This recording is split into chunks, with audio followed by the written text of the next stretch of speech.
Good evening, Demon fans, and welcome back to the Demonland podcast. My name is Andy, and the rumours of the Demons' demise have been greatly exaggerated as the D's piled on over 100 points for only the fifth time since 2023. Was this an aberration, a blip, or are we back on track? Joining me tonight to answer those questions is George. Good evening, George. Good evening, Andy. Good evening to Bin Man. Good evening to all our listeners who are tonight foregoing a boring leaders debate and hoping for yet another of Angry Andy's political statements. I'll talk more about my angry rant in a moment, but also joining us back tonight, full of confidence and walking on air, is Bin Man. Good evening, Bin Man. Good evening, Andy. Good evening, George. Good evening, Demonland posse. I'm not sure about walking on air, but it was a blessed relief walking from the G this time and being able to listen to the wrap up of the game until it lasted. That is, and on the train home with the view to watching the replay when I got home. And it was so many times it seems in the last 12 months as leaving the MCG. So I tell you what, I told myself a complete and utter lie. I said on Demonland and said to mates is that I think last week on the show that I don't really care if we win or lose. That what I really want to see is effort and intensity and the players really having a dip. And I saw that, and so that was fantastic. 3/4 time, I was thinking I really, really don't want us to lose this game. So I was beyond thrilled with our performance. It was a super exciting day of the footy. I felt like there was a fair bit bubbling over at the game for me as a fan, and it sort of felt a bit like that on the field. But leaving all of that aside is just, sometimes sit back and watch footy just as a sport and think, how exciting was it, Kozzy? Like, how just thrilling was it to watch him play footy? And I love watching footy with a red Sharon. It's just how footy should be played. Yeah, I do too.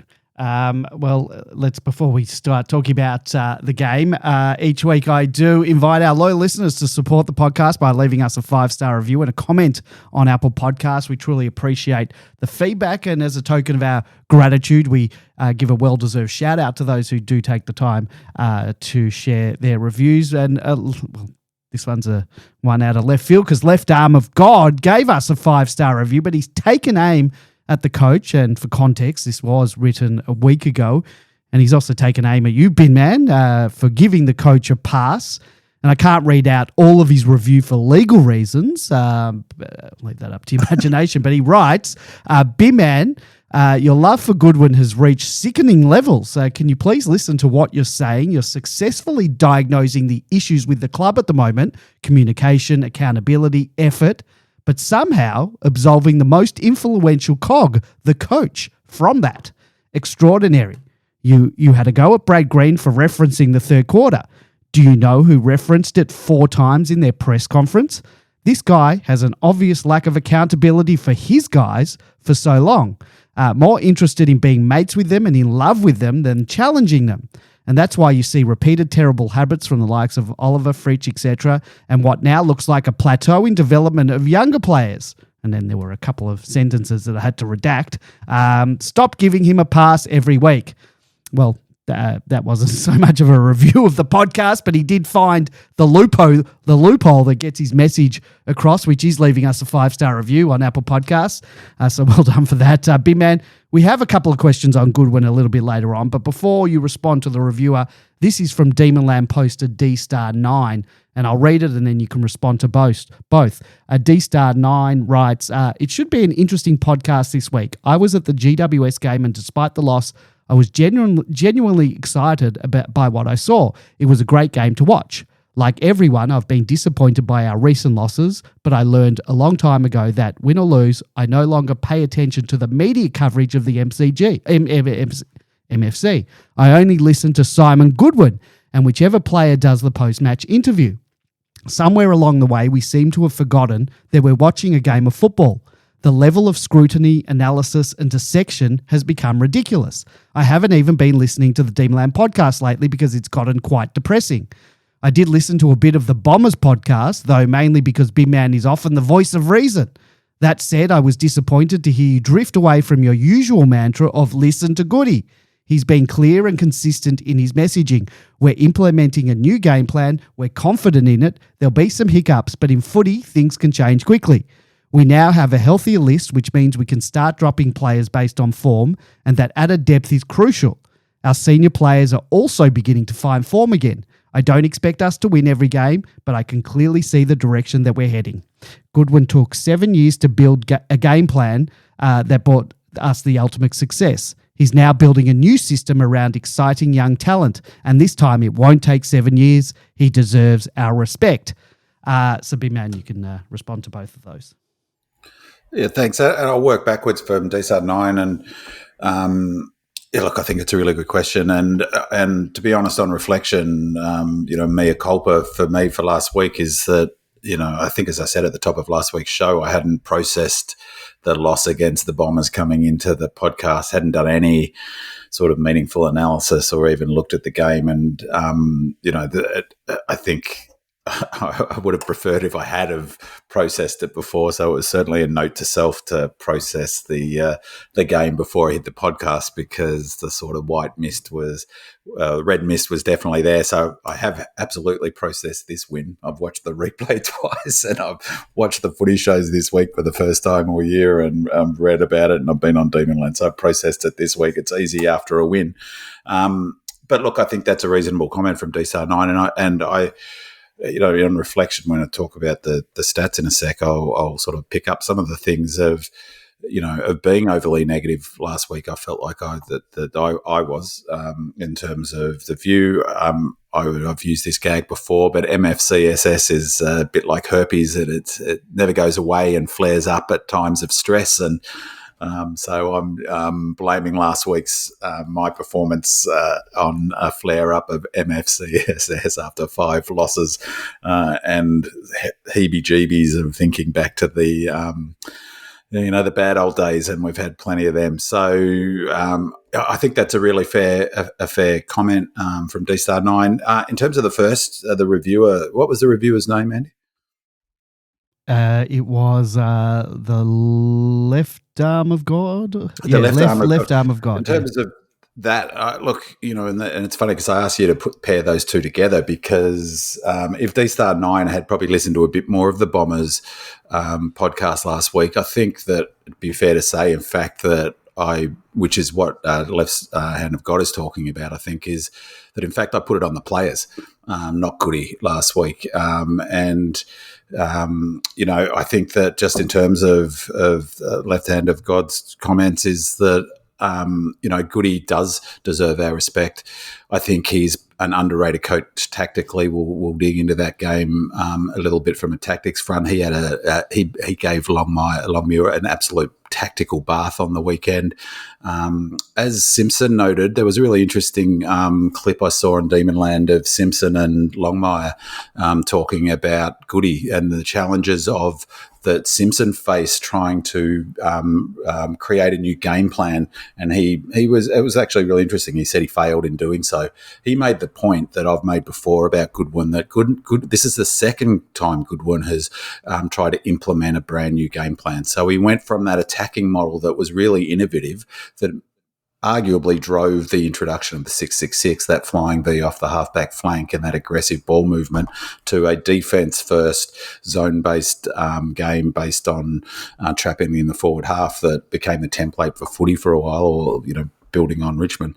And now he's doing it a second time. So Simpson made the point that that's no small feat, and I think that's D-Star9's point. Just as a general thing, I'm really, really firmly of the view that the role of the coach, because I think Left Hand of God notes about the most important person in the equation is the coach. I totally disagree with that.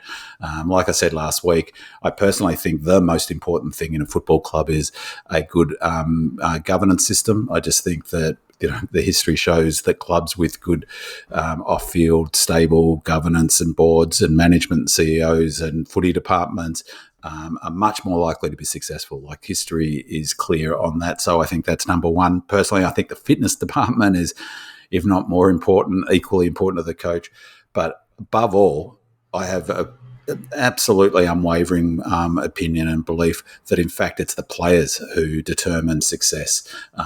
You just have to see how Clarkson struggled. It's legion. The number of legendary coaches in sport, world sport, not just football, who have been incredibly successful at a club, who have gone to another club and been hopeless. Hopeless is unbelievable how frequent that is. Like Phil Jackson at the Chicago Bulls didn't win a thing after he left Chicago Bulls. There's any number of examples, and we've got an example now with Clarkson. Clarkson, outside his incredible success at the Hawks, has been one of the most unsuccessful coaches in many a year since he left the Hawks. So I actually personally think it's completely overrated. And last week I put it on the players. So I won't back away from that, and they really performed this week. I agree with DSA's comments about Goody deserving respect, and he's our coach. I value loyalty, and I'm going to back our coach in. All right. Well, I think you can only leave one review per username on Apple Podcasts. So if Left Arm of God responds, we might just have this back and forth thing, because I think you can edit the review that you give. So it could be the world's smallest form of social media, just this back and forth based on one review on Apple Podcasts. Yeah, it's the future. Keep that feedback coming. Simply leave us a 5-star review and a comment on Apple Podcasts, and we will give you a shout out on the show. But don't if you want a conversation with us, don't do it through leaving a review. Get on Demonland, and I'll talk to you about that in a second. If you follow us on Facebook, Instagram, and Twitter, and you want to leave feedback, ask a question, share a comment for the show, you can do that under our weekly podcast posts, or just slide into our DM. That's another way, Left Arm of God, that you can contact us. Don't worry, won't read out your full name on the air. You can download and listen to the Demonland podcast on Apple, Google, Spotify, or any of our favorite podcasting apps. And in addition, you can also watch and listen to us on YouTube. Search for Demonland podcast to find the channel, and don't forget to subscribe. And this is where you can, this is for you, Left Arm of God. If you want to connect with other passionate Demon fans, you want to check out the Demonland forum, head on over to demonland.com, sign up, join in the conversation. You can discuss all these things with Binman and also fellow D supporters across Australia and around the world.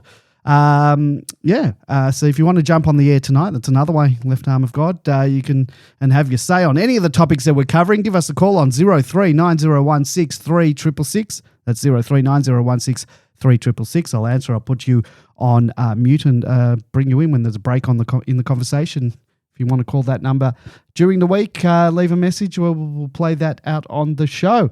And our chat room, it's back. So if you're listening live, come join us in the chat room at demonland.com/podcast and be part of the discussion in real time. You need to be a member of Demonland to do that. And we do go live every Monday night at 8 p.m. So if you want to catch the show as it happens, head on over to demonland.com and tune in. I'm going to get into the match overview. The Demons snapped a 5-game losing streak and won their first match of the 2025 season in emphatic style, defeating Fremantle by 10 points at the MCG. It was their first win in 245 days, and the performance showcased renewed aggression, intensity, and flair, particularly up forward. Coach Simon Goodwin had promised a return to a hard-to-play-against brand of footy, and his team delivered, applying intense pressure early and executing a fast, direct game plan that left Fremantle stunned. Melbourne booted 12 goals in the first half, eclipsing their average score for the entire season, 61 points, by halfway through the second quarter.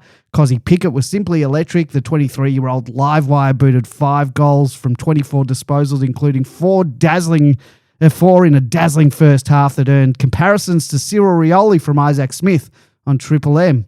He also laid 4 tackles and had 6 score involvements by halftime, single-handedly breaking open the game. And the Dockers, reportedly interested in trading for Pickett, were made to rue their ambition as Pickett increased his trade value dramatically. President Brad Green's tongue-in-cheek remark that Pickett was worth 3 first-round picks might now be an understatement. Melbourne dominated centre clearances 20-11 and were able to capitalise on them, a stark contrast to their struggles in the previous 5 rounds. Max Gawn was superb in the ruck, using his experience to exploit Sean Darcy and recording 7 centre clearances himself. I think that was actually 10. His third quarter defensive spoiling was also crucial as Fremantle mounted a challenge. Christian Petrarca, Jack Viney and Clayton Oliver were the mainstays in the engine room, with Viney adding a first quarter goal and applying some great pressure. With Bailey Fritsch and Jacob Van Ruin drop, the Demons debuted a new look forward line. Harrison Petty returned to attack, booting 4 goals and providing a strong aerial presence. Pickett and Chandler were both lively at ground level, booting 7 goals between them. The changes brought renewed structure to Melbourne's forward entries, a stark improvement from previous rounds. And despite missing Stephen May and Jake Lever, the Demons' defensive unit held up remarkably well. Tom McDonald restricted Tracy to 1 goal 1, while Daniel Turner was leading the ground for intercepts before being subbed off with concussion. Trent Rivers, 26 disposals and a goal, played his best game of the season, highlighted by a match-saving goal line tackle on Jai Amos in the final quarter. Jake Bowie was unleashed off the back of the square and was pivotal in launching rebound attacks with speed and confidence. Draftees Harvey Langford and Xavier Lindsay continued to impress, with Langford kicking 2 goals, including a clutch goal that iced the game. Colton Tholstrup, returning from his bone stress injury, only had 6 disposals but laid 4 important tackles and showed some great defensive awareness. This was what many D's fans have been waiting for. With an intense, aggressive brand of footy and a retooled forward line, the Demons finally put together a performance that showed they still have life in season 2025. With Richmond and West Coast to come, the Demons have a real chance to string together wins and turn their season around. More importantly, they may have rediscovered the formula that made them a premiership threat not so long ago. Was this a one-off? Stay tuned. So, big man, before you take it away with your stats file, your nemesis, the Pearl, has returned. George, I don't believe that. He says, Big Man has conceded recently the stats sometimes contradict what we've seen with our eyes. This week's stats file will be a feast of pressure acts and tackles inside 50. However, Bin Man, beware that a blend of some data and a desperate desire for an answer does not completely make sure that an accurate point of view can be extracted from the greater body of data. How do you measure what is going through Max's mind, or what might be Viney's motivation? So, Bin Man, before you get into the feast of pressure acts and tackles inside 50 stats, do you want to reply to the Pearl? Everyone's attacking you, Bin Man. I'm not really sure what the appropriate response is, but if there is some stats around Viney's mental sort of approach to the game, I'd love to know it, because he was awesome, wasn't he, on the weekend? His best game for a very long time, and there's a question that we'll talk about a bit later around tagging, but I thought he was fantastic, and Max was back to his brilliant best. So, look, again, stats in of themselves are only numbers, and it's about how you look at them and aggregate them and bring them together to help understand the game. It's as simple as that. So, and I don't know that I've ever, I don't think that stats, like, there's a good sort of thing around the player rating that I'll talk a bit later. But yeah, I'll tell you, when I'm watching a game, I don't look at any stats. And so I'm so emotionally invested at the footy, you wouldn't believe it. And, I don't even know who's playing on the opposition when I watch the footy live. And it's only when I watch the replay, and even this time I was so excited. When I got home and watched the replay, it was like watching it live again. So it was only the second time I watched the replay that I drilled down. And as I've noted before, I don't really feel like I've getting a full sense of the game until I've read Willow's stats the next day and got a handle on some of the stuff. So each their own is what I say. Well, this is your stats file, so you can continue. I'd put myself on mute. I was ready to have a little nap for about half an hour, so you can go ahead. Well, I don't know, the Pearl, a bit of pearl of wisdom, but maybe there is some data that we could explore around the psychology, which is what he's touching on there. So, and just a shout out to another mea culpa while I'm in the mea culpa business is, as Garbo points out correctly in the chat room, the pod chat room, which is worth going into if anyone is listening and wants to ask questions or make a comment or point out when I'm wrong. Phil Jackson coached another 5 championships after he left the Bulls, using largely the same technical approach. Garbo notes. That's true. So that was a bad example to give.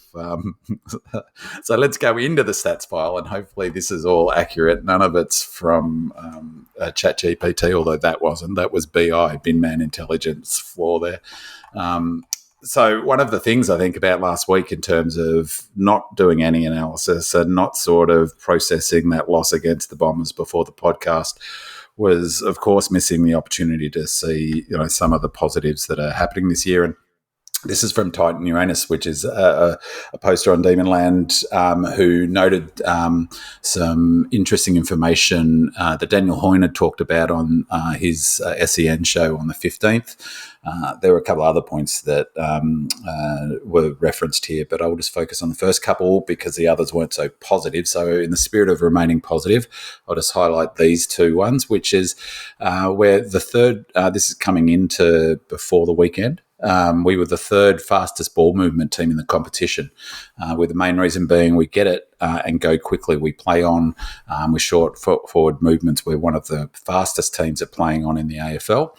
And our ability to move the ball from one end of the ground to the other is this is again coming into the before the weekend, in which we improved in these stats significantly. Like we had a great transition weekend. Our ability to move from one end of the ground to the other is 5th best in the competition. Obviously, the challenge has been scoring from those transitions for us.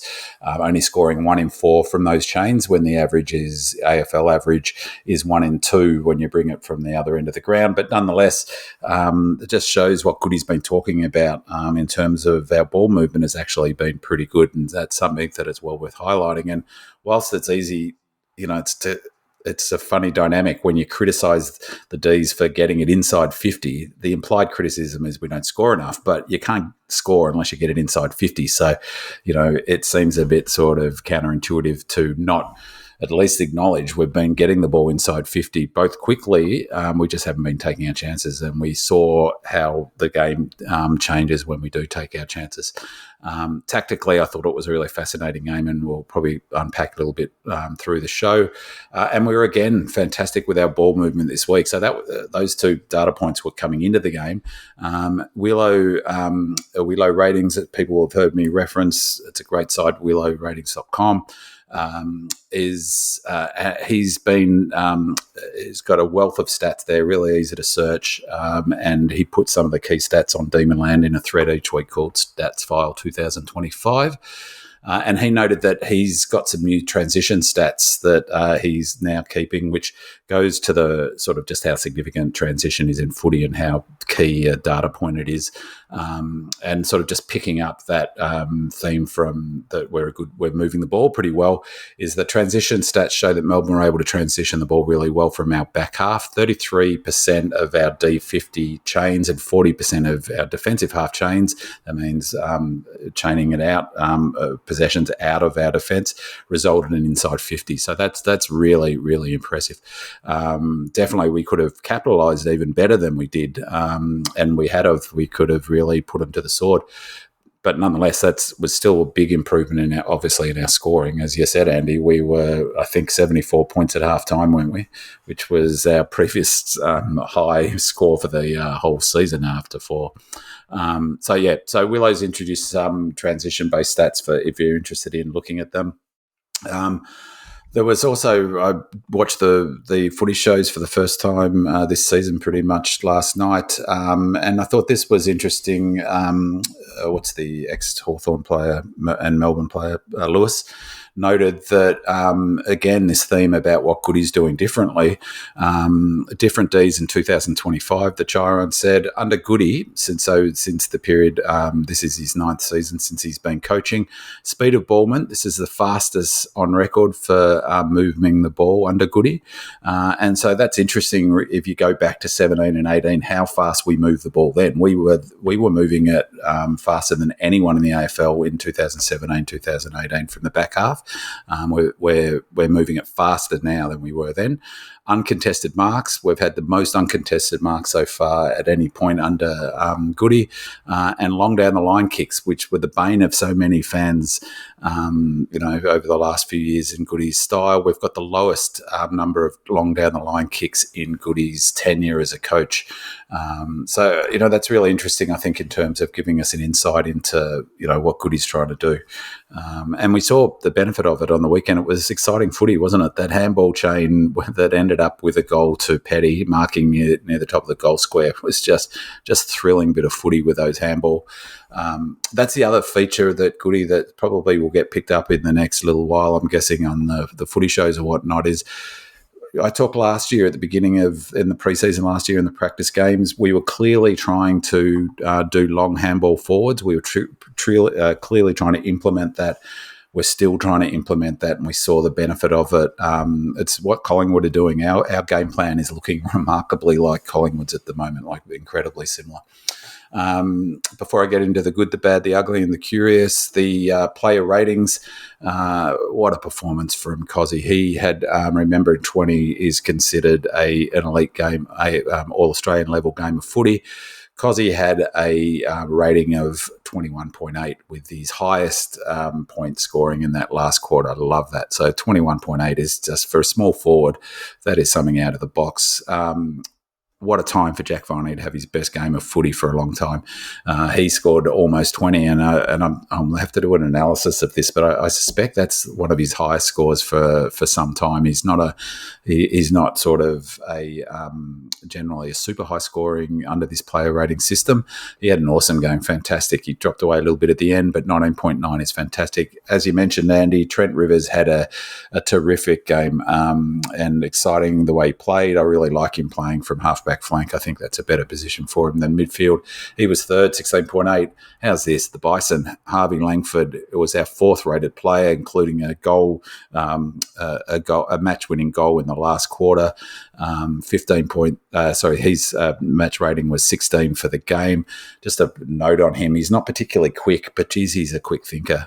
That goal was a perfect example of it. His brain is sort of operates. He's got time with the ball in hand like all the best players do. But if you watch the replay of that goal he kicked, he was already set up for turning it around across his body before he even received that ball. It was and it looked slow in doing it, but his brain works super quick. He is going to be a gun, that kid.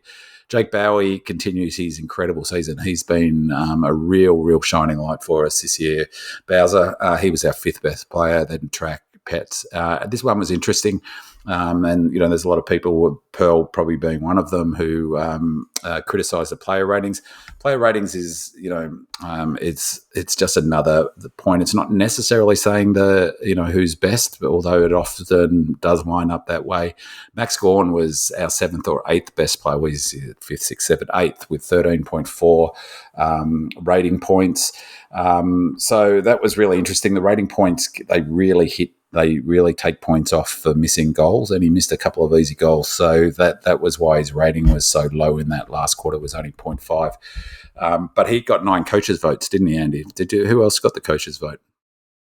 Kozzy and Max got 9. I think Bowie had T-Mac got 1, and Shai Bolton, I believe. Yeah, and so Gawn was just awesome in that last quarter. Like, he was so influential on that result. And, I was yelling out, build a statue of the fella, because he's just a legend of the footy club, and he was enormous in that last 10, 15 minutes. So to the good, I said last week, I put it on the players. I criticised we lost the game last week. At the beginning, the fundamentals, our pressure was woeful and our contest was woeful.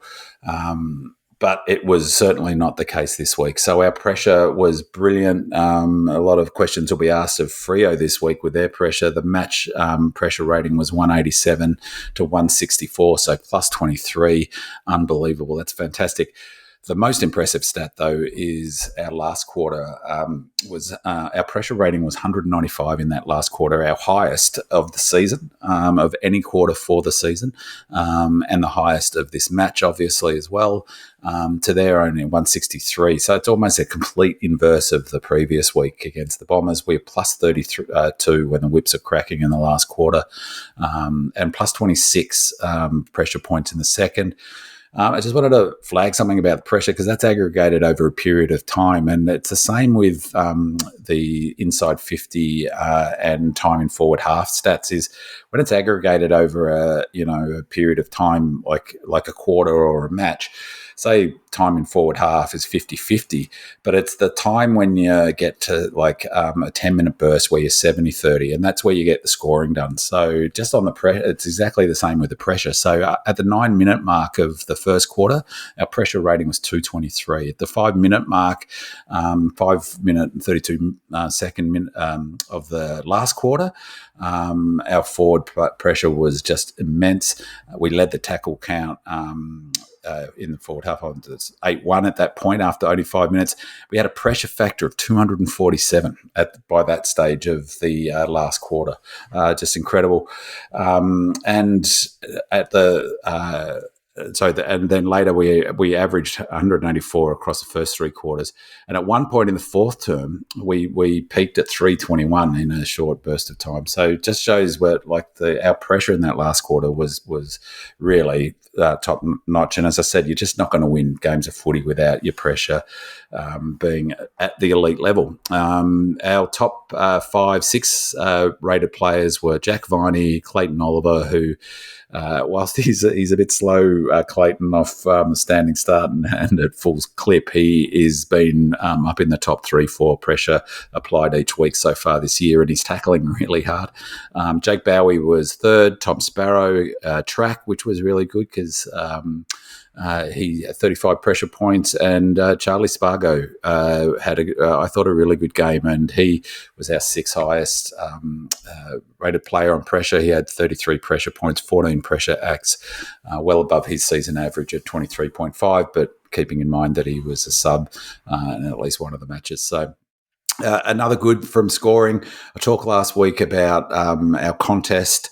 Not scoring in contest was woeful. Last week we were -2 for the most important contest stat in footy, which is post-clearance contested possessions.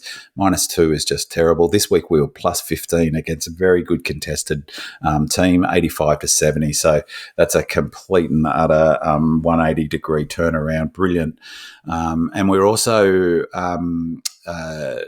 +16 for post-clearance ground ball gets, which really shows what Goody was talking about. Like, this is the numbers that he were on the board at quarter time, that he was obviously emphasising to the players that this is what we want to do, and we'll talk a little bit about the tackle numbers that make that sort of stuff possible. So 16 for post-clearance ground ball get is terrific.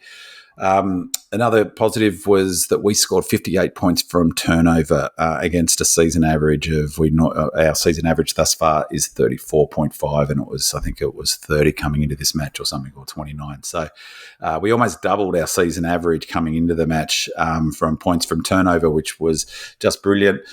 Plus 24 from scores from centre clearances was another positive, particularly just watching them stream out the front of the square. It must have been driving Freo fans nuts.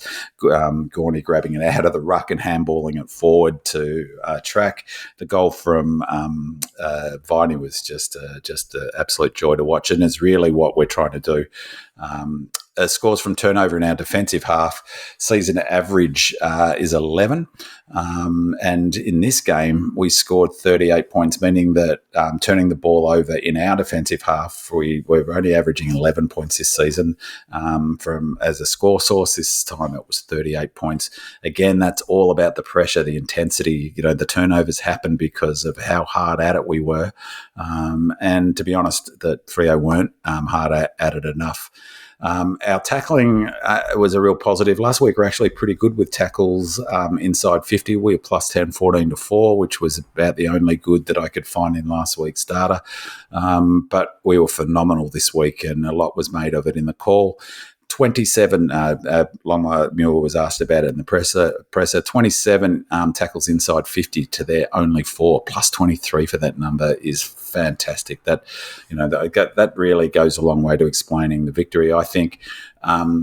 But we also had 59 tackles, 59 to 46 plus 13. And I'm not sure about you guys, but I really felt this week we stuck a lot of our tackles. So, we weren't getting run through, and there were some really, really critical tackles, none more so than the one you pointed out, Andy, of Rivers running down. Who was it that he ran down? Amos. Yeah, that was like, just, again, if you're a Freo fan, you just would have been furious with that. So on bad, some defensive issues. So obviously, giving up 97 points is a lot. That weren't thrill goody. We struggled to prevent Freo scoring when they transitioned from their defensive half. 24% of their defensive half chains resulted in a score compared to the AFL average of 13%. 61 of their points came from their defensive half against our season average of conceding only 38 from the defensive half. So they really, they hurt us on the turnover. There's no doubt about that. And that's something that our defence will have to sort of work its way through. But I think this is well worth pointing out, a few things that I think, I thought our defensive effort was fantastic. Our all-team running was back to its best, or maybe not quite to its best, but it was good. And I thought that our defense in that last quarter was both the back seven, but also just generally was terrific. But watching the replay the second time, so the two things I thought was Bolton. Like, how skillful is that fella? He was brilliant. And live at the game, I don't watch the opposition, so I had no sort of real sense how impactful he was. But a lot of their scores from turnover, or at least 4 or 5 of them, were a direct result of his brilliance. Of course, we had 2 All-Australian defenders, our 2 best defenders out in May and Lever, which is going to make it hard. We had the brave decision. A goodie, really made some brave calls. He used a tagger when he doesn't normally use a tagger, and he put Petty up forward, which meant Turner had to play in defence. And I thought Turner did a great job, but we lost him at halftime. So, I think so we lost one of our key defenders at halftime. He didn't blink. He kept Petty up forward, so I thought that whilst some of those defensive numbers are a bit concerning, there's some caveats there that I think are well worth noting. Not least, of course, as I said, May and Lever and Turner all not being in that second half. That said, another not so good was we were minus 16 from scores from around the ground stoppages. And just the other point, actually, while I think about it, around their scoring 97 points, I think that it's something that we all have to accept. We can't have our cake and eat it too. If we want the club to move to a modern game and transition hard and ball movement, which is exactly what Goody's trying to do, as D-Star 9 has pointed out, that's exactly what we're trying to achieve. You can't make a cake without breaking some eggs. We are going to give up scores on turnover and on the counter. It's unavoidable with this model. It's about, how well you can organise. And watching, I've actually really been enjoying watching Collingwood this year, and I think we've really gone to work on their method. And defensively, they're really good. One of the things they're really good at is getting back hard, and that's something we're going to have to continue. And it's just a slight worry with May, for instance, is he's not the quickest player at getting back. So, I think that it was interesting him not playing. We looked a bit quicker up there. Ugly, there was really only one ugly that I could find, which was 55 points from turnover isn't great, but as I said, I think there's a few caveats on that. There was a curious one, which was Freo averaged 333 metres gained from handballs coming into this game, or for the season. They only got 33 metres from handballs coming into this match, which is crazy. And I'm not quite sure what the reason, but our intensity and pressure is clearly one of the factors. But they like to use forward handballs as well, as their average metres gained is higher than ours, I think, from handball. So for us to be able to take that away from them, the other factor too that was really significant was uncontested marks. We had 110 marks, 104 uncontested marks, and we had 28 more. We had 48 more uncontested possessions than them, which is exactly what they're trying to do. We took that away from them, and that's what's happened to us in previous week. Teams have got us by beating us with uncontested possessions, and again, we took that away from them, and we dominated in that space. Again, big tick for Goody. He had a lot of really good wins in the coach's box this week. Good week in the stats file. All right, I guess the question is, and we'll try to answer whether it's one-off or whether they can continue. Well, let's get into the listeners' questions. And anyone who listened to the podcast last week would have been subjected to a very passionate and expletive-laden but heartfelt rant from yours truly. We had many people comment in our podcast thread after the episode aired, and KLV said, Andy, your rant was very cathartic. Thanks for effectively expressing your sheer fury. It's mine too. Doug Reamer wrote, that's the best 2 minutes of raw passion I've heard. I wanted to pull on the boots and draw a beep line in the sand. Bobo said, it escalated so quickly, I loved it. BW511 said, can we get Goody to play Andy's address to the playing group? That was a thing of beauty. Clintosaurus said, same language but totally different tone to the 2021 Grand Final potty. 2 best moments ever on this podcast.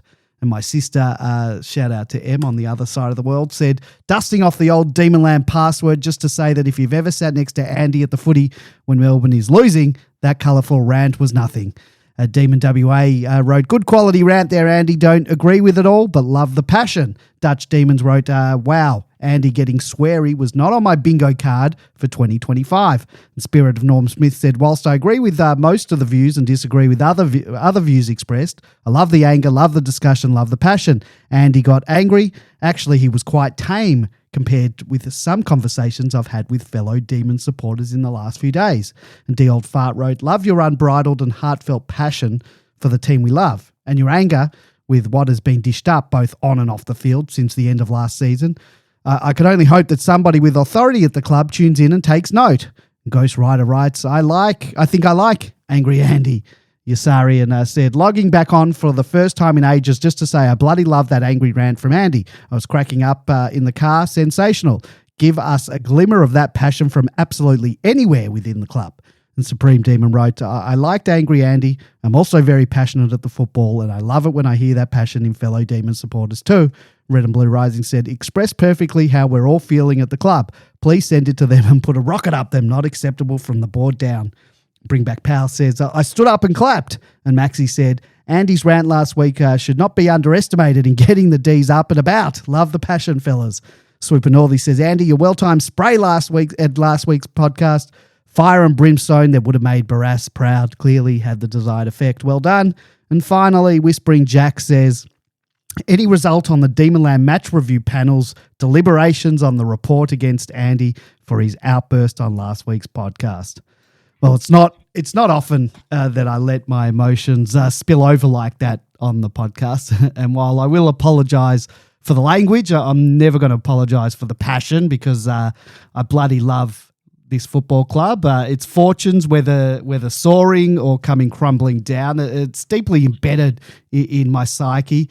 And this club isn't just something that I support. It's part of who I am. And of course, family comes first, but the Melbourne Footy Club's, very, very close second. And I've spent my entire life not just following the D's, but living and breathing them. The club's woven into the fabric of my identity. And in the nearly 50 years that I've had on this earth, I've seen more heartbreak than triumph. And, you guys can attest to this. As a kid, we were the easy beats, the perennial cellar dwellers, if you will.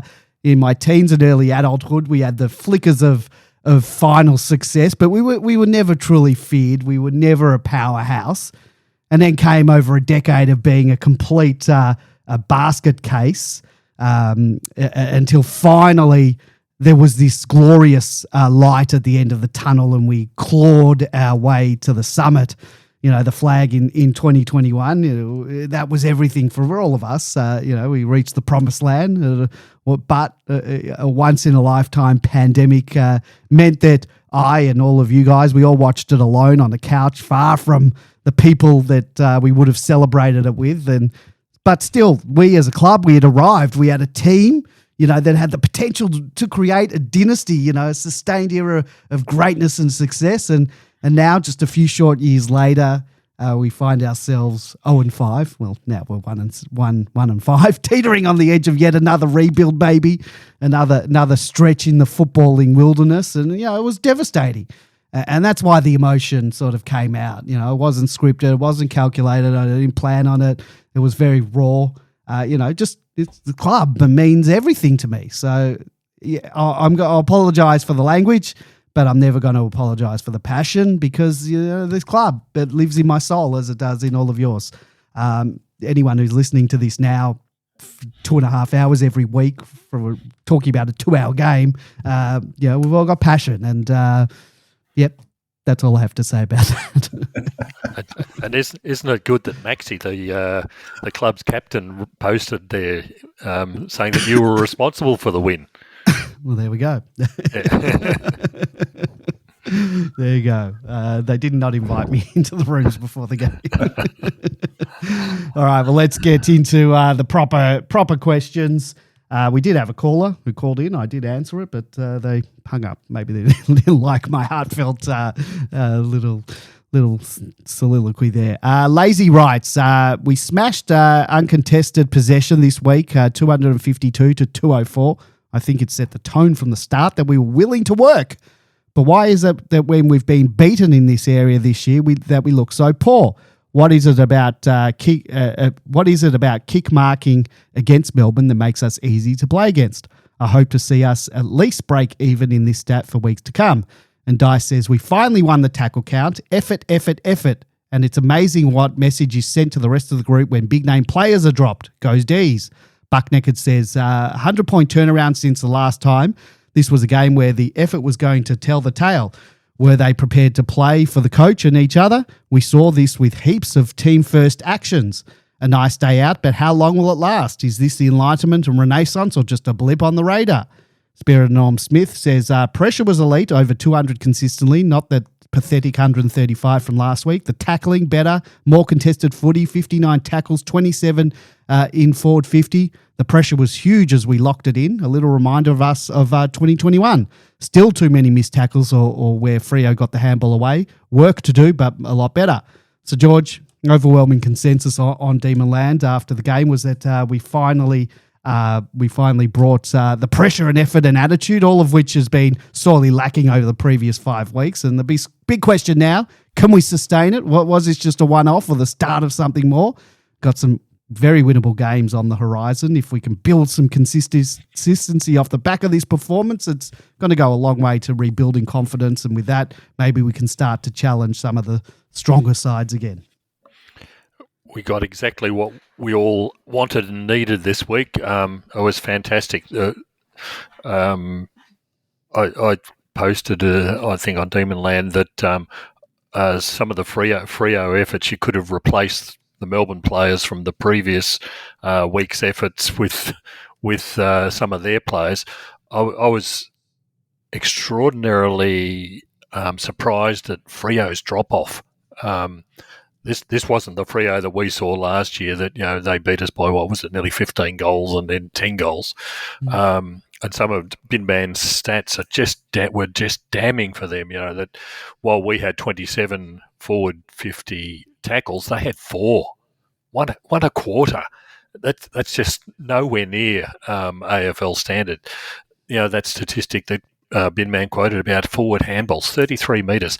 That's just insufficient handballs in the first place from a team that everyone would have said would be at least challenging for the 8. So I'm very glad that we took full advantage of it. Even the way that we scored was far too easy at times. Which is great when you're a supporter of the side that's taking benefit of it. But we scored 13 goals out of the 16 from running into the forward 50 or kicking from outside the forward 50 or crumbing the ball in front of goal, that we were working so much harder than them, and they were allowing us to do it. It was just extraordinary watching, like I said, a team that supposedly is the challenger for finals, and the way they fronted up for the game. Max had a great game, but just as equally, Darcy was awful. Absolutely awful. Four possessions for the whole game. Four. And one of those was a mark in the last quarter. Yeah. To allow Maxi to continually push him off and take it on the full out of the ruck at the centre square. I haven't seen that as often. Well, I don't think I've ever seen it as many times, a number one ruck versus a number one ruck sort of dominating him in the way he did. Yeah, but he just did nothing around the ground as well. Normally you expect like I said, apart from that mark and goal in the last quarter, he just did nothing for the whole game.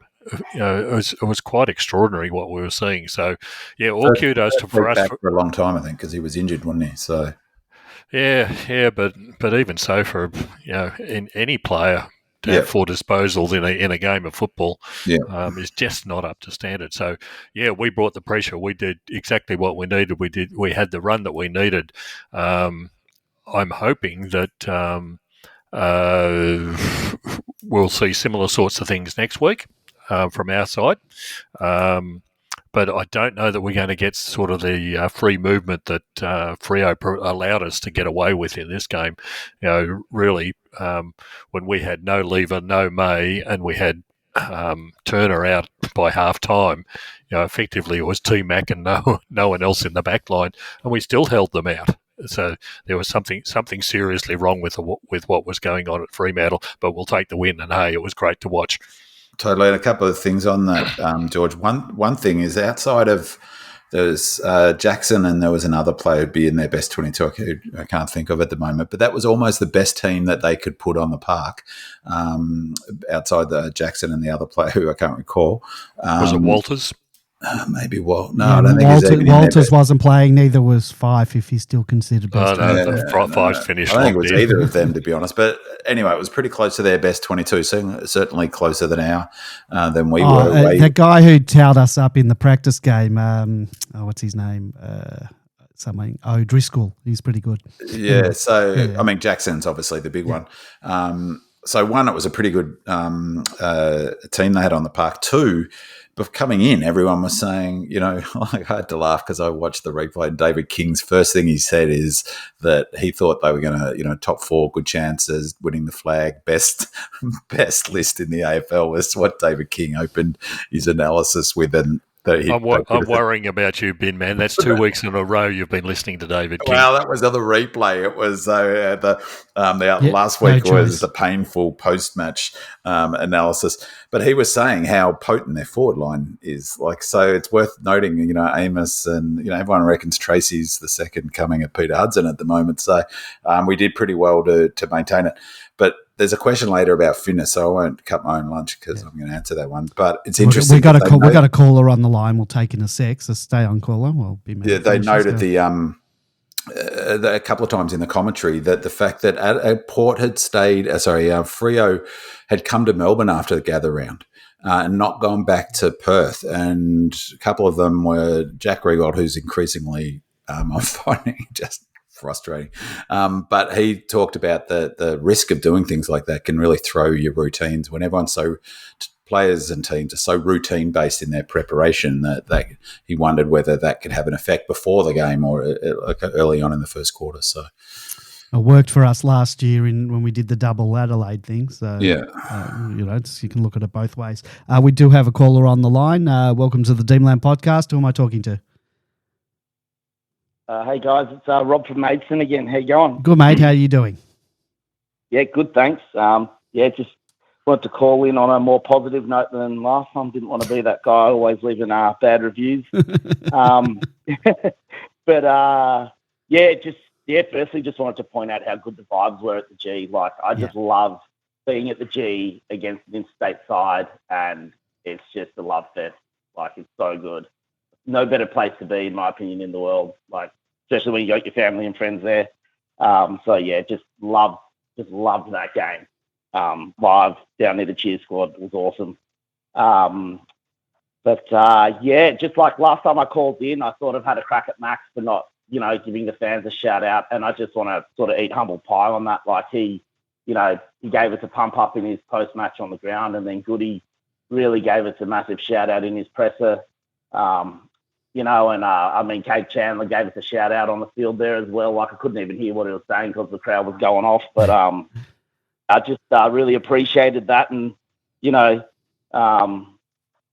just like really just felt like it was all heart, in the crowd there. So yeah, that was awesome. I mainly wanted to call in and just make my point there and just sort of make up for my last call. But I also wanted to ask you guys about like Frida was dropped and Melksham kept his spot in the side. I know I think he came in for the Gold Coast game, so he hasn't had a great run at it, Melksham.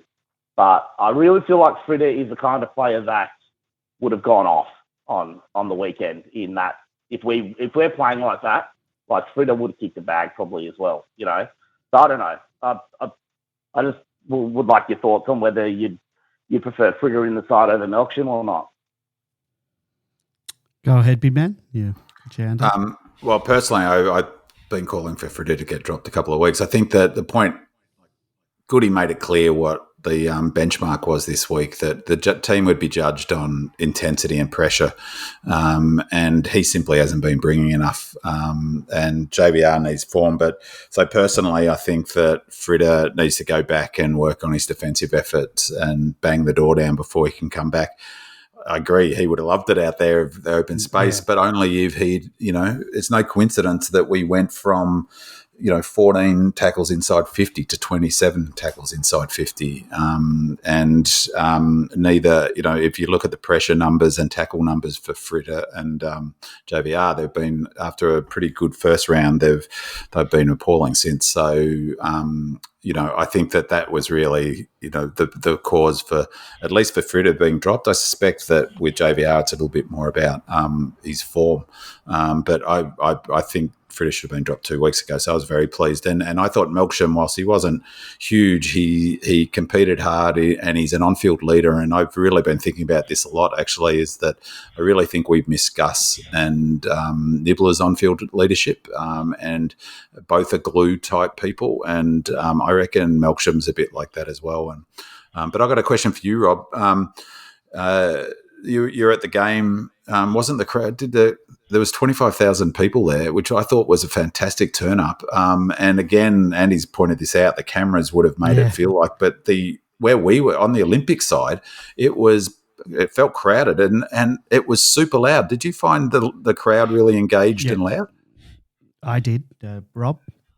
Well, 100%. I mean, I don't know if it was just because I haven't seen a win at the G in 245 days. Sort of, yeah, well, but also against like a smaller interstate side for a while. So it was just all us. So I don't know. It definitely felt louder than normal, and I thought it sounded louder when I watched the replay on telly. Like, I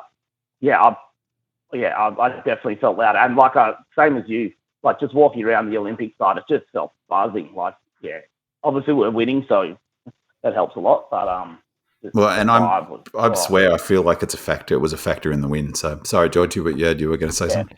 Yeah, I was just going to say there's no way that Frida will be back this week based on his performance at Casey, and we'll talk about that later on. But also, Frida would not have got many goals this week as well. We only had 3 goals scored from kicking the ball into a marking player inside 50. Most of the goals came from the crumbing forwards and from people running the ball into the 50-metre mark. So that's not Frida's game by any stretch of the imagination. So there was no need for Frida, and he wouldn't have done all that well this week. Just backing that up, I just checked them. We only had 7 marks inside 50. They had 12. Yeah, exactly. So, yeah, and one of the other tactical things that was really fascinating was the way they played Kozzy. is that they pushed all the half forwards and pockets really high, and so particularly in that second half, he was given so much space inside the arc to move. So again, Fritter has to, if he's going to get back into that side, he's got to play high half forward and tackle hard and be the person kicking it inside 50, not the person marking it inside 50. I reckon. Rob, you started to say something. Yeah, no, I definitely appreciate all those points. I think, I suppose I was just comparing Fritter to Melksham. Yeah. I suppose if you look at the numbers, he hasn't done much more, but he hasn't also had a good run at it like Fritter has this year. I think, it'll be the leadership call is a big one too with Melksham. I think he's definitely highly valued by Goody, like we've seen in the past. He's held his spot for, I assume, leadership reasons.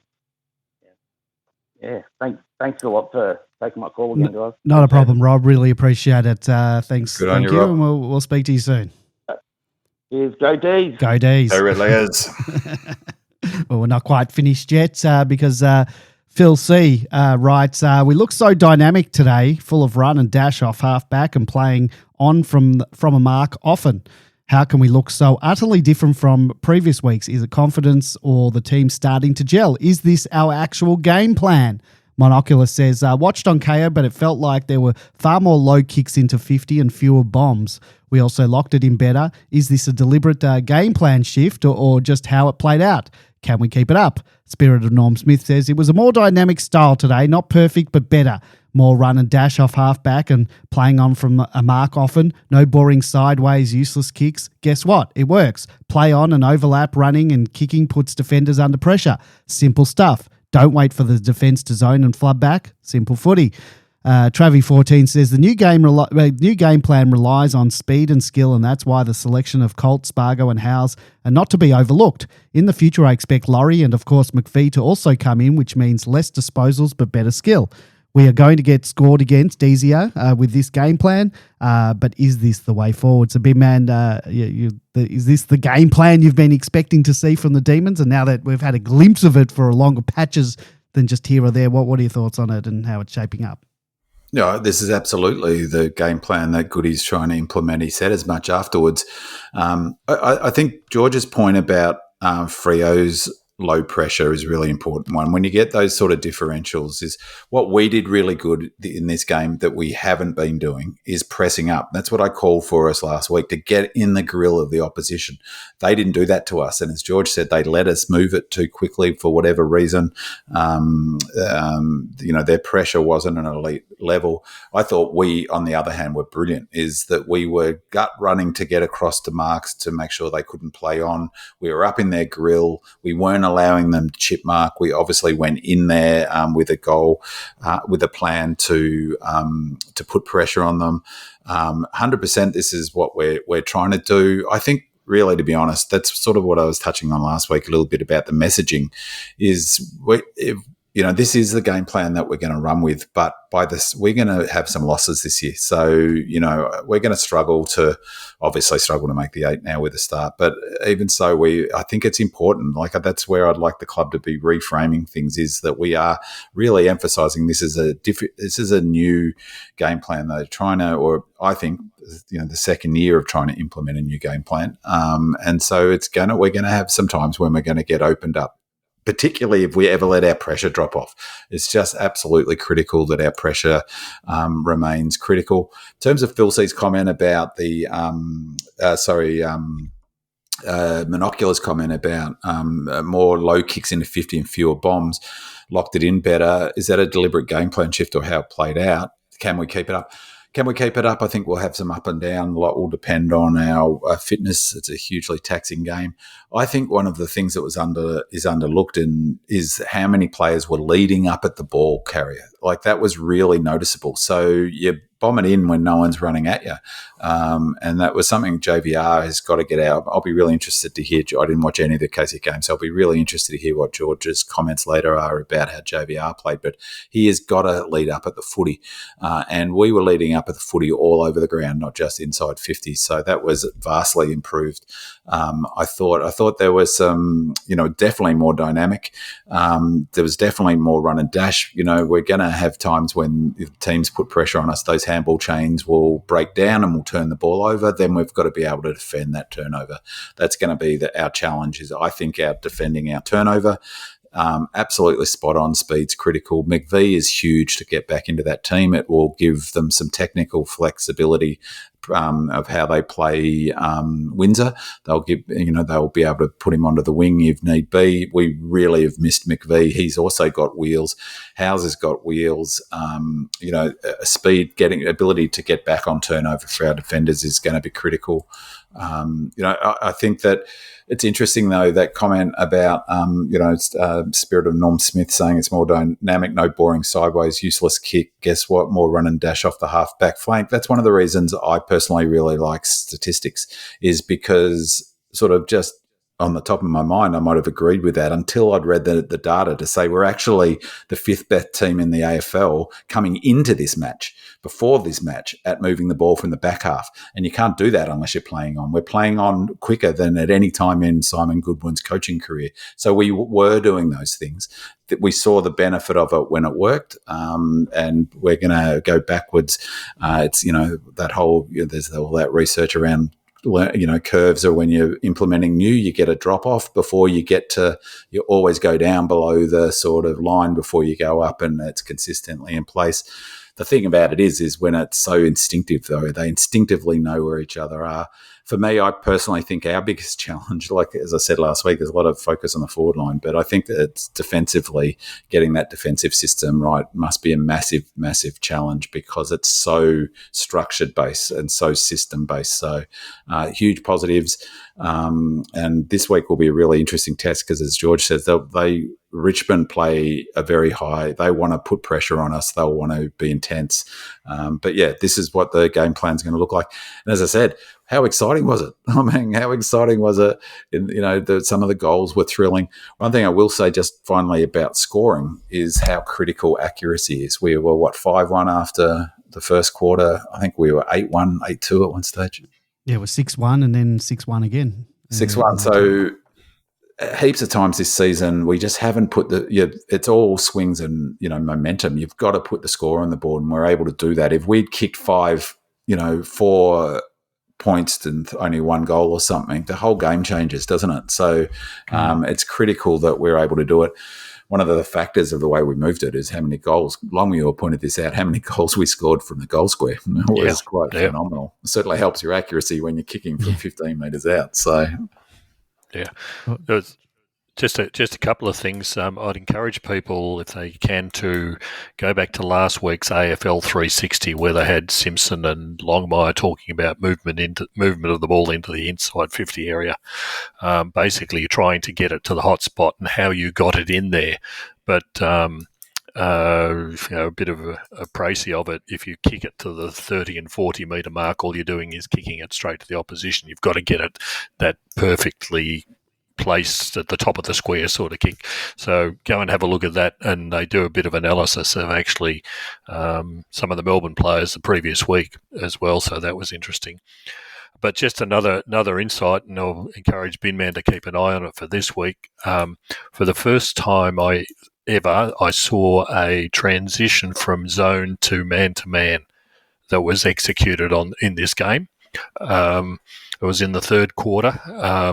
Fremantle were bringing the ball out of their defensive half, and they couldn't move the ball at all because every single Melbourne player had moved onto an opponent. I have never seen that before. People usually guarding space or 3 to 5 metres away from someone. The whole team, I was just probably in the right position to see it, moved straight alongside their man, and I think it was Draper was trying to bring the ball out, and he could not kick it to anybody. Third down, he was trying to bring it down the Shane Warne side. That's correct, yeah. Yeah. I remember. It's funny you should say that because, well, that goes to the point about our ability to take away their uncontested marks. And so that's a really interesting observation. Maybe that was part of the strategy because it really, I remember that bit of play, George, because they looked flummoxed, didn't it? Yeah, and they had nowhere to go, yeah. And it occurred to me how few times this season, that used to be the default thing for players a couple of years ago. It was looking flummoxed about how you were going to move it when there's Max Gawn up the line or whatever and forcing him to do that. But, yeah, that's a really interesting observation. I wish that on the telly they'd show some of that, like to show the positioning. You can always ask David King to pick it up. Yeah, it's like because they did struggle to move it, didn't they? And they weren't. And going down the line wasn't a good option for them because, as you said, Darcy was woefully out of form. So it's interesting whether maybe that's something that they've been working on. I think it must be a real challenge, that sort of fast ball movement, to defend, to have zones even. So I will watch that. I'll keep an eye out for that for sure. Just Andy on Travi 14's point. Absolutely. Colt was awesome. I loved Colt. Like, he wasn't the most, his player rating was middling, but his energy was awesome. He was getting stuck into the opposition players. So was Windsor. And what he was doing was leading up hard, even if he wasn't getting rewarded. Did a lot of unrewarded running, took a couple of nice marks on the lead, some nice kicking. Sparrow the same. I thought, Spargo, as I said before, had a terrific game. I thought Housey was pretty good too, but his wheels are important. Interesting, Travis says expect Laurie to come back in. I know he had a good game statistically. McVie will be back in. Maybe Laurie's kicking skill is definitely what we need. And so there were some really positive sides from that respect. It makes such a big difference. And of course, Goody said it himself, like Koz is just such a dynamic footballer. It's just something else to watch. We missed him so badly in those first 3 weeks. Speaking about Goody, the Ox says, we all lost our collective faith, heads, etc., but fortunately those inside the football club didn't lose theirs. The one person I felt more for with this win was Goody. He has copped it a fair bit and square. He's copped it fair and square from every direction, myself included. Surely we can see that he still knows what he's doing, and just give him some support. Keep up the good work, boys. We love you all. George, there's no doubt Simon Goodwin's been under the pump over the first 5 weeks from this podcast, from Demonland at large, from the media, social media. He's copped it from all directions, and now it's only one win, and we'll need to see whether he and the team can build on that performance. If we bring the same pressure, the same run, make the same tough selection calls and continue executing the game plan, maybe that we'll see the fruits of that. So, George, has this win shown you enough to restore your faith in Goody's leadership? And do you think this is something he and the team can build on and actually sustain? I'm still in the same boat as Bin Man, that the coach isn't the top reason why clubs aren't perform, or a team isn't performing. First and foremost is the players. And while you've got to motivate the players, you've got to have the players with sufficient skills and willingness to do the work. And goodness gracious, all of a sudden we do the work and you get a completely different performance out of the side. So the coach can only do so much. I don't think Goody's a great tactical coach, but he's a motivational coach, and because he's a boundary line man effectively. But we've had questions about his support and the selection of certain players over the last 6 weeks now. We've seen some changes in that, so that's what we've been calling for. So it's pretty hard, but unfortunately the coach is the easiest person to get rid of out of the side, and if the side continues not to perform as well as what they should be capable of, then it's always the coach who gets the chop rather than the players. All right, thank you for that. Let's get on to the next one. Demon Jinx writes, we have come off 5 weeks of looking tired, showing low pressure and not running out games, to suddenly play high pressure and running on top of the ground. Max said at the end of the game they thought they were one of the fittest sides going around. Is there any chance we looked at Brisbane losing their first 4 games last year before going on to win the flag and have decided that that's the approach, and so have loaded in the first month of the season to give them a fitness edge into the business end of the season? Seems a ballsy strategy that might have merits. Apologies for using the L word, but what else can explain this crazy turnaround in form? So, big man, we did look fitter this week. We certainly ran the game out better than any of the previous 5 weeks. And now I know in the past you've spoken about a lot about training loads and fitness. And while I've never fully wrapped my head around it, I've always respected the way that you frame it, not as an excuse, but as a possible explanation.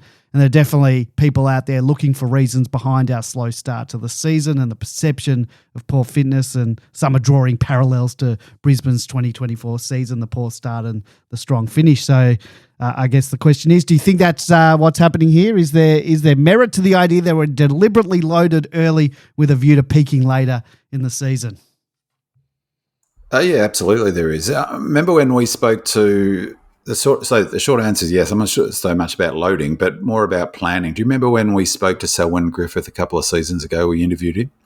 Yep. That was in March, so I think it was either the first week or just the week before the first round.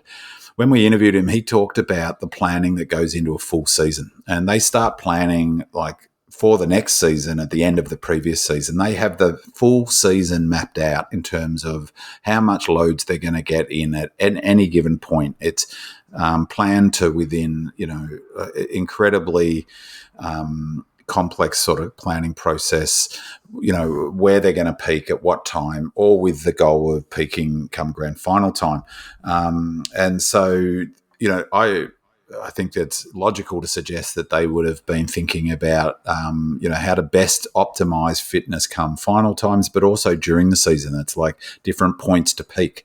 And there's no doubt if you're going to pick to a period to peak, well, when would you pick it? To beat Freo, who we owe big time, and then to have one of our biggest games of the year in terms of coverage and television and outside interest, the Richmond game. So it makes perfect sense that we might have planned that way to be peaking now, in which we mean that we're taking a calculated risk that we're not at our best in the first few rounds fitness-wise, but then that planning would have been done, with the goal of having a pretty good injury list. But subsequent to that planning, we lost Colt, we lost McVie, we lost May, we've lost Lever, we've lost multiple players. We've had a lot of in-game injuries. We've had a lot of in-game injuries, all of which would, all teams have those sorts of things. But if you look at the teams that are running on top of the ground right now, the fittest teams are the ones with the lowest injuries. So the short answer is yes, I think there's every chance that that's the case and that we're planning to peak a bit later. I did a bit of analysis on the back of that question to test my, I've talked about my betting, and one of them is total match points, but also margins. So margins between the time is where you line bet, like, the line might be 12 points, for instance, or whatever. And just I tested what my anecdotal vibe was, because I tracked the scoring so closely because of my betting, is it felt like this year there's been way more variable, way more bigger winning margins. And so I looked at 2 data points. One, for the last 10 years, the first 6 rounds compared to the first 6 rounds of the last 10 years, and it's 4.58 more points the winning margin, which doesn't sound much, but statistically that's a lot. It's 34.58 or something to 30 over the first 6 rounds. But if you extrapolate it over a full season, the first 6 games of this season, the average winning margin compared to the last 10 seasons over a full season, it's a goal higher average winning margin. And that's really statistically pretty significant. And what that tells me is, and there's also been more blowouts over 50 points. I forget the number. It's something like, there's been 6 already or 7 games already over 50-point losses, maybe more. And that's like the most for about 6 or 7 years or some such. And I think fitness is a factor in that. That's because the transition game is so taxing, is that, I think George's point about Freo's preparation for this game is that they looked a little flat, didn't they, George? And I think that if you have teams who look a bit flat, maybe Freo are planning for it to peak at a different time, maybe they've got a game in mind coming up, and you have a team like Melbourne who maybe had targeted this game and planned for months around peaking at this particular point in time, you get the mismatch that you can see. And some of the blowouts on the weekend, every week there's big blowouts, and I think they're definitely condition and is part of it. So yeah, I think that's definitely, it's not an excuse for our performance early on. And of course, they're all, they're intertwined. It was really, really, really fascinating, though. Maxi said, that comment references it. Maxi said after the game that he said to the team that we were not going to lose this game. We were not going to lose that game. And then all of the data that I was pointing at before, 193 in that last quarter, again, that's our highest pressure rating for any quarter this season. So that tells me they were in peak condition for this match. Whether we can maintain that, we'll see. But yeah, I think it's definitely a chance that that's the case. All right, Sam6172 writes, I'm sure this will get asked repeatedly over the next week. Do we keep tinkering with the forward line or leave it for a week? Only saw patches of the VFL and it seemed more of the same from JVR and Fritsch. Definitely didn't light the world on fire, but in saying that, GWS were also very good. Rooster Fast says, that game style we bought on the weekend is a boon for a player like Fritsch. A quick ball movement to an open forward half. Do we bring him straight back in, even though he was underwhelming at Casey? Where to for Petty, 4 goals and a gift to Koz in the square is exactly what we have needed. It'd be a brave man to move him back this week. So, George, I've got to be honest, I was pretty nervous when we dropped both Fritsch and Roo, and I understand the reasons behind their omissions. But in Fritsch's case, I thought it probably should have happened a few weeks earlier, as Big Man said before. Coming into this game, we brought in an untried Fullerton, despite many people calling for players to be rewarded for their form at Casey. Turner, who's been pretty vanilla up forward this season, he gets a recall. And then you add in the chaos that we've had down back. May was a laid out, Lever's already sidelined, McVee's absent all season, so the defence has been in disarray. And then, we've got Petty going forward after last year's failed experiment, Turner getting swung back, and then he goes down at halftime with concussion. Howe's looking a bit shaky in defence sometimes. Overall, it just feels like we had a team lacking continuity, injuries, the in-game injuries I mentioned, poor form, questionable selection, players being shuffled forward and back, no real stability. So on paper, it looks like a recipe for disaster, but somehow it worked this week. It wasn't just a fluke. Is it something that genuinely clicked despite all the instability? And looking ahead, do we keep tinkering? And we'll touch on the Casey game and possible changes a bit later, but did either Fritter or JVR actually do anything to earn a recall? Or even if they didn't, have they served their time and one or both come back in regardless this week? It's a fair bit to unpack there, Andy. Yes. We're just a thought, we keep tinkering. The good thing from this week was we got 9 goals out of Petty and Koz, which I don't know that we can expect every week. It'd be nice. Well, that's what we thought. That's what we thought. When Petty had that, kick 6 goals or whatever, and we thought, oh well, here we go. And then there we didn't. How's that kick though? He's outside 50. He flushed that kick. Right in line with that beautiful kick. Love it. Yeah. I think what really, I don't know that we've got many other options at the moment, and this was, everything fell our way for whatever reason this week, and Koz was at his absolute supreme, around the goals, coming into the 50, running into the 50 and showing the opponent the ball as he goes through the goal square. It's all great to watch. I didn't like that, I must say, but I loved it. I loved it too. Come on, Andy. I love the goal. No. I love the goal, but I don't. Just kick it. No. The showing the ball. That can bite you in the bum. It didn't. Show the ball. We gave the peace symbol. Don't go the finger. Whatever. No, that's. I mean that. It's the same thing. You're waving, whatever you're doing. I don't like it because it can bite you in the bum. It didn't. Well, you also the audio was great. He went beep beep. Yeah. But I think going back to what I said before, go and have a look at this AFL 360 from last week. It tells you what the coaches, from Longmire and Simpson want to see the way the ball goes into the forward line. That's to hit the hot spot in the best possible way. And in this particular game, that's where most of our goals came from. and I expect that's what you're going to see. Unfortunately for the fans, you're not going to see the marks inside the forward 50 that they love to see the big forwards from the past taking. It just doesn't happen that often, and that's why the Simpsons and the Longmires want to get it into that area. It's about percentages. You're going to kick more goals from the crumbing forwards effectively, and the contests inside that hotspot area than what you are from any other point in the ground. So it all clicked for us beautifully this week.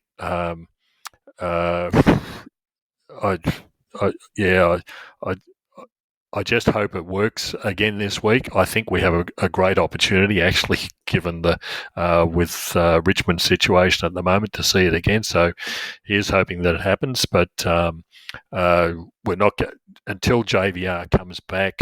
I don't know that Fritsch is even remotely close to coming back. And I suspect JVR actually has an injury that he's carrying. Remember, he got back spasms that kept him out for that was the first game or the second game. He's just not moving freely, and it certainly isn't jumping. He'd be crashing packs and jumping over the top of players' heads, but he's not the JVR that we've seen in the past. So our options down there aren't great. Petty did a great job of filling in, and let's hope he can do the same again this week.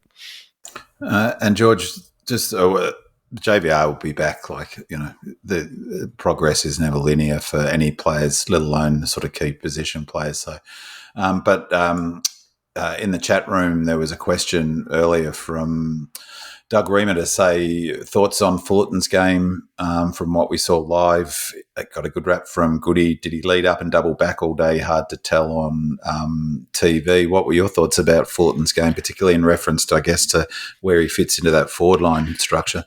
He did what he needed to. Not many possessions. Didn't have a great deal of time on the ground.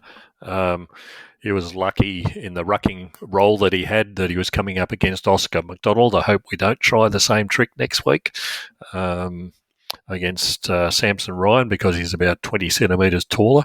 But he did what he needed to do. He just lacks he's not physically strong. He's not.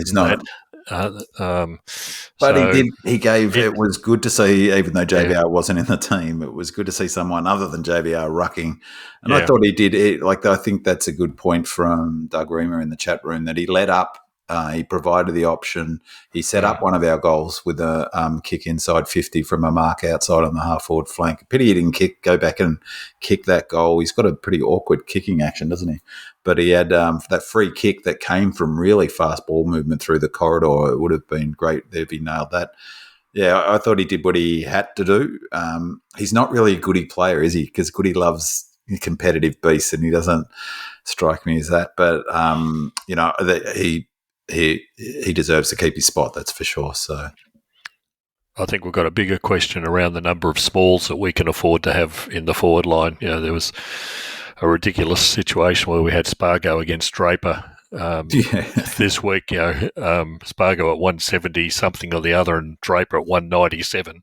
And the ball came in. There was no question where it was going. I don't know that we can do that sort of thing too often. We just had one small too many this week. Andy, just before you go to the next question to George, just in terms of that question around fitness, the other thing I'd just say, a couple of things, is one is that there's also a mental component to it, isn't it? Like, if you're not switched on, when you see it, like, you can tell 10 minutes in, and Freo didn't look like they were switched on early, even though they got the first goal, and they didn't look, that's surely part of that's mental. It's not just, ability to run well. There's obviously a factor there. And also just the other thing around fitness, as I've mentioned before, the best thing that I've seen in terms of getting a real sense how fitness actually manifests is the Telstra tracker data you can look at on the AFL app. I'm not really sure how well it is on PC, but on the telephone app on your mobile, it's really good. And when we're playing our best footy, we dominate in these stats. And just quickly, distance covered, we had 4 of the top 5. in terms of speed, we had 4 of the top 5 maximum, but average we had 3 of the top 5. Total sprints, this was the one that I found really interesting. All the top 5 players for total sprints on the ground were the D's: Pickett, Chandler, Pickett, Sparrow, Harvey, Langford, and Langdon. And then repeat, even more impressive, because it's all about repeat sprints is really the most important of the sprints, is that we had the top 4. Brayshaw was the only player of theirs in the top 5. Pickett and Langford both had 5 repeat sprints, which was great for the young fella. This is a big one. Average speed and attack, the top 5 are all Demons players. Average speed and defence, top 2 were Demon players, Colt being one of them, 3 of the top 5. This is a remarkable number. We ran 8 more kilometres than them, which is a lot in a game of footy, 289 to 281. At high speed, we ran 42 kilometres, so they're 38. Sprinting, we had 26 more sprints than them in total, and 14 more repeat sprints, almost twice as many, 29 to 15 repeat sprints, which is damning on Freo and picks up George's point before. But they're the sorts of numbers that really, when we were playing our best footy in 21, we were smashing those stats. So it's great to see that we were on the weekend again. Oops, mute again. All right, this one's also for George. Rollo 2 writes, I'm curious if this game will prompt George to reconsider his take that tagging is outdated and has no place in the modern game. It seems to me that nearly every time we or any team uses this tactic, it seems to be an incredibly effective tool for shutting down a key cog in the opposition's game plan. Yes, you use a link-up player in some situations, but what you take away from the opposition is often far, far more important than what you yourself are giving up. So perhaps what is really outdated is thinking that tagging is outdated. George, we saw Jack Viney do a fantastic job shutting down Caleb Sarong on the weekend. Probably his best game of the season in the process. So it begs the question, is tagging still a valuable weapon in the toolkit of a modern AFL side? No. Next question. If Viney tagged Sarong and caused him to drop off, then Sarong would have had about 40 possessions otherwise, but he still had 27, which was more than any of the Melbourne midfielders apart from Max. Tagging is... The concepts are okay, but it doesn't actually work out in practice.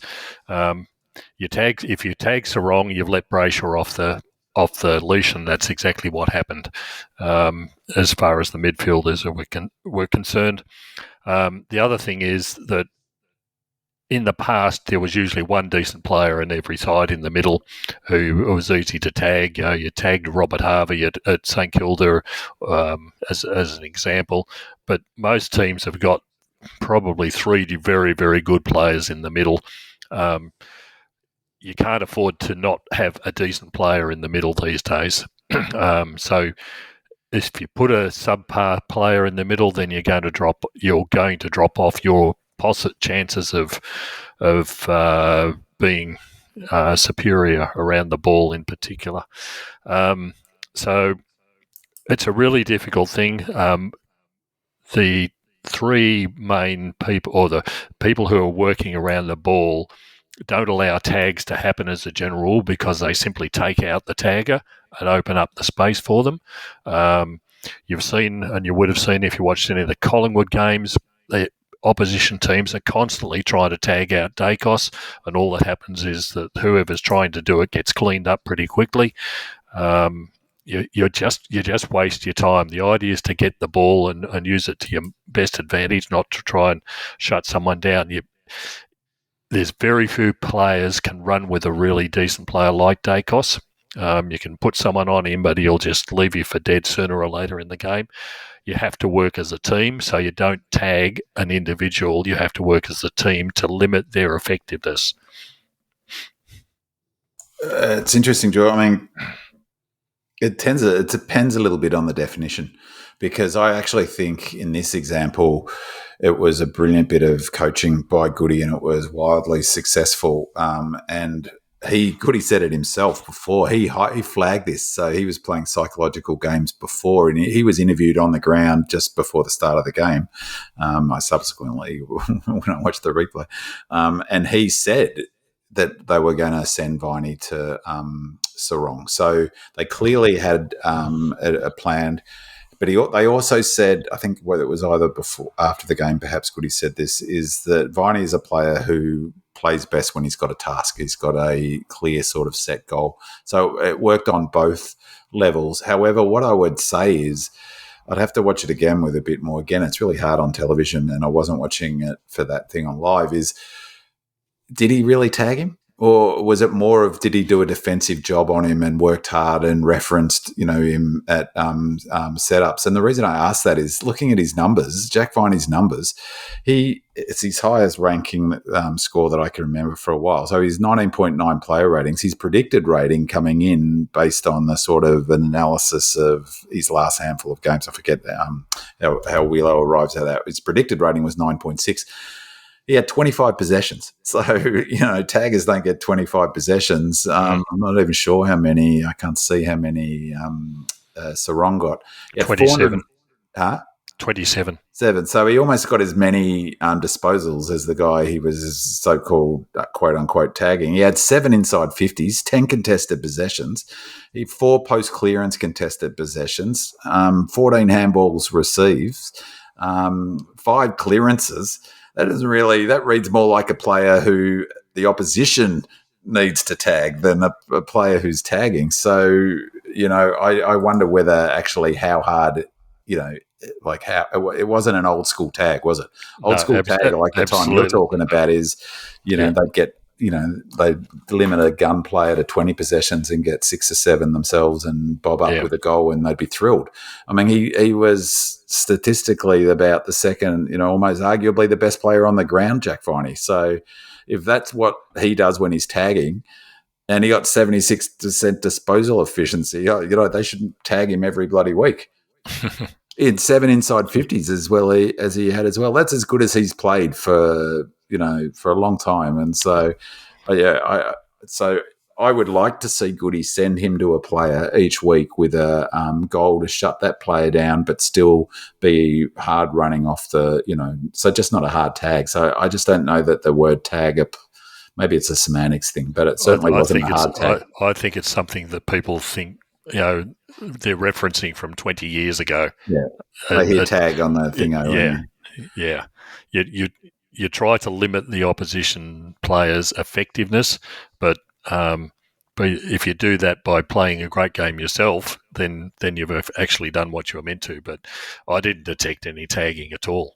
Well, he was definitely playing tight on him because he was setting up with him at every clearance. When they're both on the ground, he was setting up with him, and that's really not allowing Sarong to get that first touch or the second one. And just on that, like Sarong's predicted rating coming into the game was 16.3, and he had 13.2. So it's still a pretty solid game of footy by Sarong. But he, definitely it worked in terms of blunting Sarong's impact on the game, and he has been their most impactful player this year. He's a gun, and he is critical to the way they clear the footy. So I suspect the real tag was at those clearances, and then not a hard tag after that. But perhaps tag's the wrong word. I think it's sort of responsible for him better. All right, we've got some discussion on some individual performance. We'll fly through some of the comments on these individual performances, and I'll just get some quick commentary from one of you, one from each. We'll start about Ed Langdon. So Alex, no fancy name, asked, can we have talk about Ed Langdon? I feel when he came to the club, we saw him as a bit player with the running capacity he's one would. This year, I feel like he's one of the few who've provided a consistent contribution, and we're seeing him evolved into a leadership role that was probably not expected. Go Lordy responds, I have to disagree. Ed Langdon has never been a bit player. From his time as the other member of Gus Brayshaw's Wingers Club, Ed has been a major contributor at both ends and crucially in transition. On the weekend, he fired us up with important assists after Freo scored first. He has always been worth his weight in goal. in gold. So big man Langdon, far more than a big player. We target him for that very specific reason, that being we didn't have any genuine wingers. His two-way running and transition were the hallmark of our premiership season and beyond. He's been one of the only consistent shining lights among our more senior players this year, and he continued that on the weekend. He did, and I was really surprised to see he had 6 score involvement. He actually had one of his quieter games. So he's it wasn't his best game this season, but it was definitely another solid game. And my point before, I was thinking, with Gus and Nibbler and that need for on-field leadership, he is a real on-field leader, and he's really I think he's respected across the footy world, and he's clearly got respect of his teammates. He's one of the I was about to say one of the few players, but he's certainly a player that I would love to sit down with and have dinner and have a good conversation with. But he's a switched on bloke, and be still my beating heart that lead up kick that he drilled into Petty for that was just magnificent for a player who's kicking is iffy at best at times.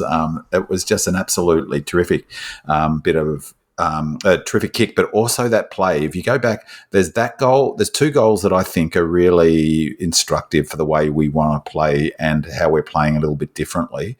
And Oliver was involved in one of them. One was that one that ended up with Oliver set that goal up by smashing through someone on the half-forward flank and not kicking it long into the forward line, instead going lateral, and then it ended up in... with Langdon in the corridor. And then another one, I might be confusing the two, and the other one was where Pickett, I think it was Pickett, kicked long for the goal for a cross for Rivers to mark over the top of the Freo player and play on immediately and kick that goal. Both of them were were the anti-kick sort of dump kicks into the forward line that were mindless. So, but yeah, that kick from Langers was just a thing of beauty. Christian Salem, Mandy Lorian asks, what has happened to Christian Salem's once silky skills and his decision-making? He turned the ball over on multiple occasions under no pressure and just seems to be bereft of confidence. And Spirit of Norm Smith agrees, saying, yes, I'm nervous with Salem now, unless it's a 15-metre kick sideways. He seems too cautious to hit a target 30 metres away. Lost his penetration, and when pressed, just kicks a high up and under. His style is to lean back when you should kick through the footy. So, George, do you have any reservations about Salem's disposal and decision-making at the moment? Occasionally, yes. I think this is just simply an age-related factor coming into play. He's not as good as he used to be. His penetration with his kick is certainly not what it used to be. Like back in 2021, where he was just lethal with the kicking. He's not running as much as he used to as well. Again, I suspect it's age-related. But the other thing I think we're really not seeing from Salo is his ability to have that vision in contest to know where to hit the ball or just touch it enough and basically come out the other side. We're just not seeing any of that at all these days, but it's only 6 games into the season. I don't think he was done any favours last year with his thyroid problems that kept him out for a long period of time. He's not going anywhere because he's simply that level above a lot of the other players who are pushing for similar sorts of roles. So his best, I fear, is behind him, but his best is what he's got today is still pretty damn good. All right. What have we got here? Tom McDonald, Jano2 says, I just want to give a shout out to our club's very own Benjamin Button, Tom McDonald. He's consistent, reliable, and always gives 100%. He looks incredibly fit and in great shape. Can he go around again next season? I guess time will tell, but I am enjoying his contribution to the team again this season. So big man, T-Mac deserves a lot of kudos for being the general down back of a significant smaller back line. No May, no Lever, Petty forward, Disco injured before halftime. It's very impressive. He sort of held the fort down very well. And look, I'm happy to say that my predictions of how well he would go at the beginning of the season have proved correct, Andy. I love him, and he looks in good nick. Salo looks in pretty good nick too, and I take what George's point. He actually looks in reasonable nick, but Tom McDonald, because I look at that tracker data, people say he's slow. He's actually often in our top 5 top speed runners. So is Colt, which surprises me a little bit as well. Some of his decision-making was excellent on the weekend, I thought. I really like his kicking. He does take some risky kicks on, but he's got great technique, kicks them low. And for a player who I don't think is great one-on-one, he was on, am I right to say he was on Tracy for most of the match, George? Yeah, I had to swap because I think Turner started on Tracy, but I think they had to change. Right, Turner was, so hard to say. I thought one-on-one he was as strong in this game as I've seen him for quite a while. And speaking of leadership, I think his leadership has been terrific as well. As I've talked about it a lot, I really put a lot of stock in players who play well. I have great respect for players who play well when the team's playing poorly, and he has played at a consistently high level all season. And he did again on the weekend. He can't have got too many coaches' votes in his career, so I was really thrilled to see he got one. I'd love to know who gave him that, whether it was Muir or Goody. The other thing, while I think of it, is I have to say I just loved seeing Oscar McDonald out there, one of my all-time favourite players. I even cheered him. I got a few curious looks that way when I applauded one of his marks, and it made me laugh to think of him going back and slotting that goal as easily as he did. And I thought he looked in great nick as well. And I have much respect for Omac. I think coming back from two really, really long-term serious injuries and getting back after being delisted from an AFL club and from 2 AFL clubs he deserves a lot of respect, and it was great to see him out there. And at one point they were on each other. Tom Mack and Omac. Tommy was defending Omac as a forward, so I'm sure the McDonald family will be dining out on that for a while. So Tom McDonald I thought was another fantastic performance. J02 is spot on. Supreme Demon says, how good were both Max Gawn and Kozzy Pickett yesterday? Kozzy Pickett reminded me of a prime Jeff the Wizard Farmer yesterday with the way he played and impacted the game against Freo. George Kozzy was outstanding. He proved to Fremantle he's worth every one of those first-round picks they're going to have to give us for him. 5 goals, 2 from 24 possessions. Just superb. Max winding down the clock with his 28 disposals and 10 clearances. Just needs to kick those goals. For the love of God, someone just run past him for a handball. The first one that he missed from 20 metres out, 30 metres out, there was no one near him. Anyone could have run past him to take that, and I would have been okay with that. Yeah, the 2 best players on the ground without any doubt. That was just a true cameo performance by Kozzy in particular. He just did exactly what he wanted to do. The whole game was just what people go through the gates to see at AFL football. Max was brilliant all day, particularly in that last quarter with the marks that he was taking. But I'm absolutely with you, Andy. If there's anyone with a range, Max, do not kick the ball. And it simply astounds me that we've got people who are kicking coaches in the club, and he still has the same style of kicking as what he did years ago, and it doesn't work. So I was a little bit furious. A lot of people were around me as well when he was kicking from what was about 30 metres out in the last quarter, when it could have actually sealed the game. Kozzy was 5 metres away from him, and there wasn't a Freo player within 10 metres of Kozzy.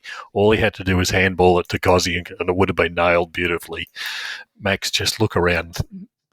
Giving it off is the best option rather than trying to kick. Yeah, it's interesting that player ratings. They really, apparently, that Wheelo was responding to a question about that is, yes, he was super influential, but if we'd lost the game, people would have been pointing at those 2 misses, wouldn't they? There's particularly that one that you mentioned, 30 metres out. And but I just wanted to say, speaking of kicking at goals, is Track had another good game, terrific. His snap goal was brilliant and really important point in time, and so was Kozzy's first goal. That was so critical. We got a goal before they got their second. I thought that we didn't allow them to get their noses in front. But out of the blue, Track decides to go around his body from a set shot from 40 metres on an angle. What the hell was that about? Yeah, That was bad, exactly. What the hell was that Like, about? it didn't even look like he was committed to doing it when he was doing it. I haven't seen him ever do it before. And then, like, it actually, I wouldn't mind him doing it if that's what he was doing all the time. But it just struck me as someone who's got no confidence at all in his goal kicking ability. Maybe we've hired Harry Mackay's goal kicking coach. And Draper. Another he's one. doing it as well. Not anymore for him. Not for a while. I hate to see that. It was good news that Darcy, though, was not as bad as they feared. Yeah. Let's get on to the Casey game. The Casey Demons suffered a heavy 53-point defeat at the hands of an undefeated GWS Giants outfit on Saturday afternoon at Casey Fields. And despite fielding 15 AFL-listed players, Casey had their strongest lineup of the season to date. The Demons are overwhelmed from the outset and were outclassed in all areas of the game. GWS set the tone early, booting the first 5 goals of the match and racing to a 30-point lead at quarter time. Their slick ball movement, speed and efficient forward entries consistently broke down Casey's defensive structures. Demons briefly responded in the second term, managing 4 goals, including majors from Riley Baldy and Oliver Seston. Though the battle around the stoppages remained relatively even, Casey failed to make the most of their chances, often breaking down when pushing forward. After the main break, the Giants reasserted their dominance, piling on 8 goals in the third quarter to effectively ice the contest.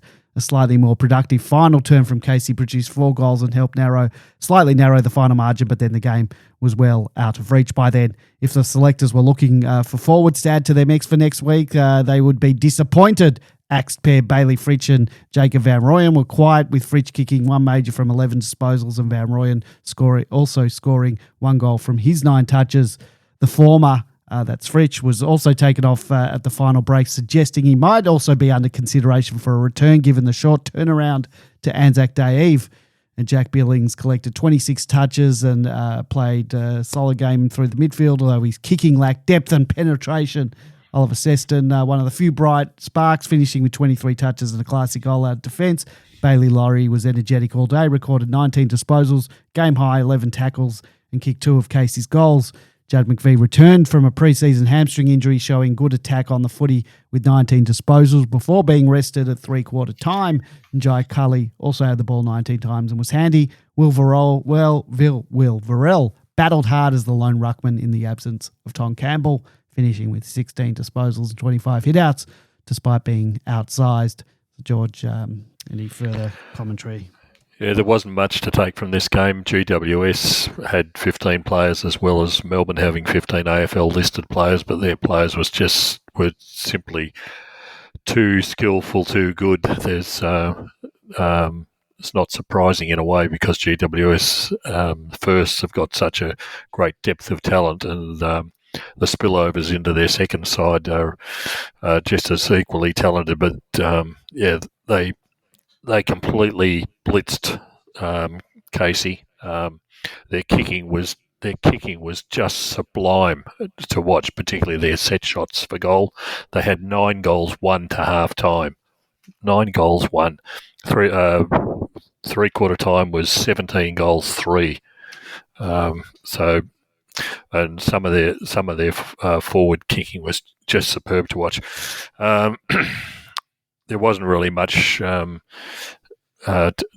enthuse Melbourne supporters. Jeffo started in the back line, surprisingly, finished up forward for a couple of small stints, but did absolutely nothing, missed a couple of easy marks that he should have taken. Second efforts have gone back to what he was doing before, non-existent. JVR just looks completely out of sorts. It didn't do anything for the first 3 quarters. They moved him in the final quarter when we were kicking with the breeze. He was working up the ground, which was good, but he just hasn't got that spark and that jump that we want. Fritsch, quite frankly, was awful. Despite kicking a goal, it was just the same old Fritsch. 10 metres behind his player, walking behind his opponent as they raced up the ground.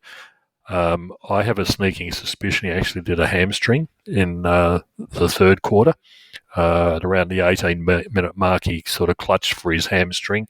He played on for another 10 minutes, but then didn't come back on the ground. So the commentators thought he might have been taken to the MCG, but Henderson was the emergency for the game, not Fritsch. So I wouldn't be surprised to see him as the suspicious injury when the injury reports come out for this week.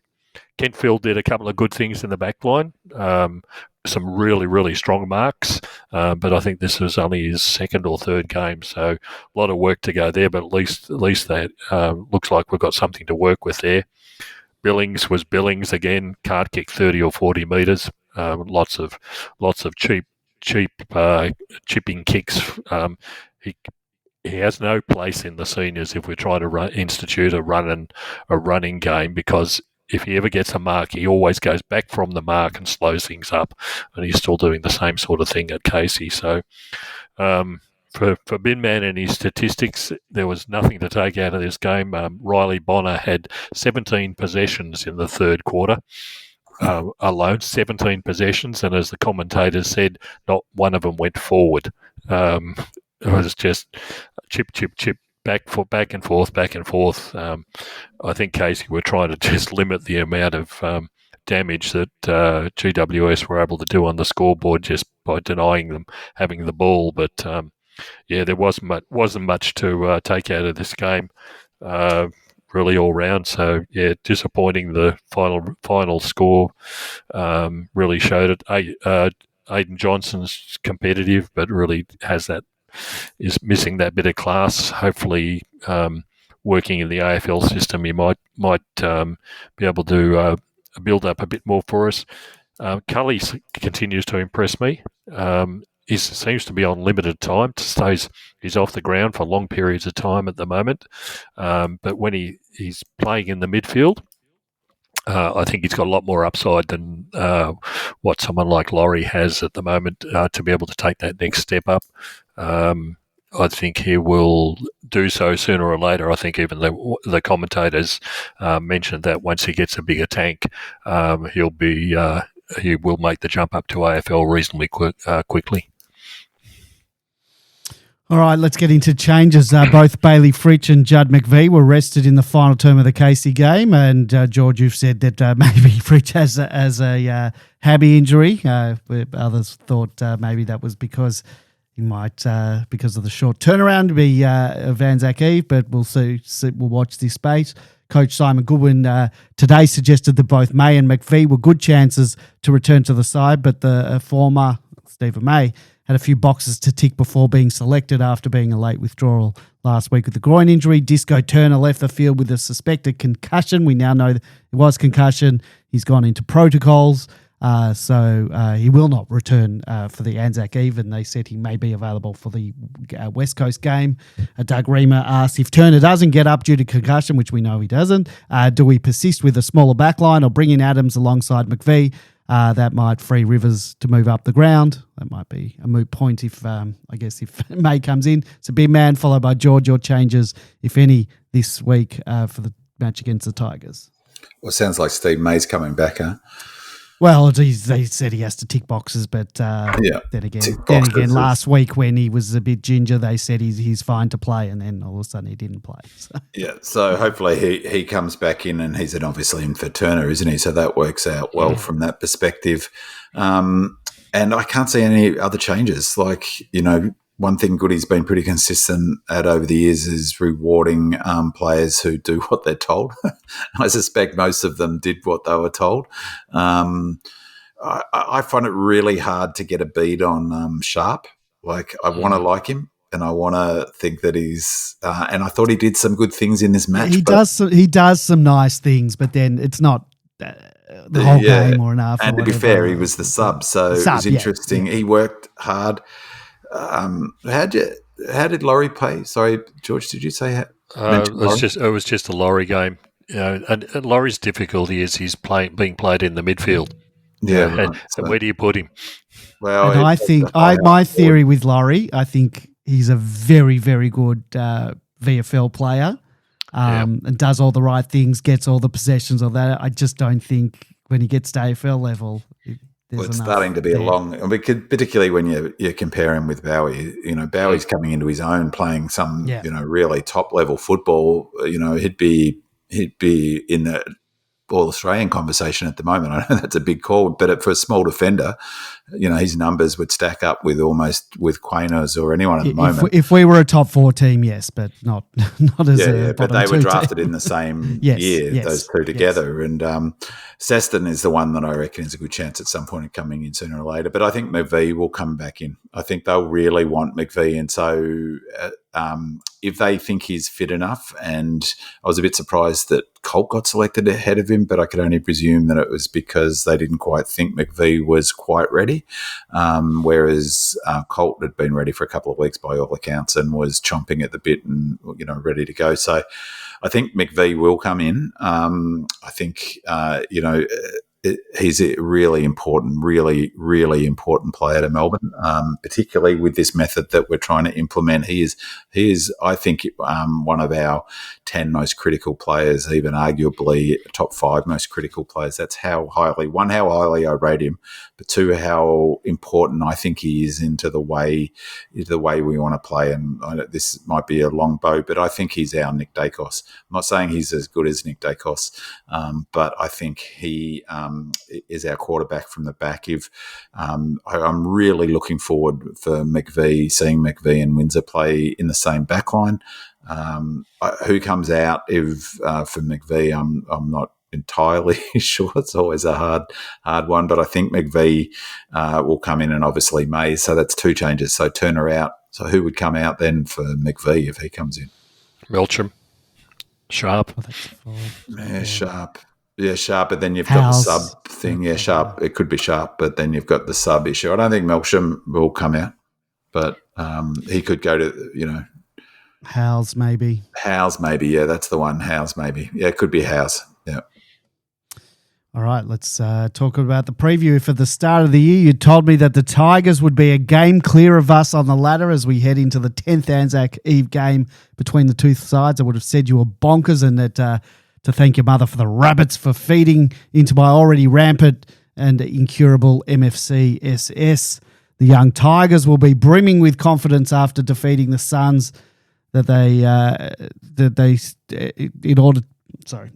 be brimming with confidence after defeating the Suns that they can snare another win early in the seasons over a Demons outfit that has struggled all year but has finally got on the board for 2025.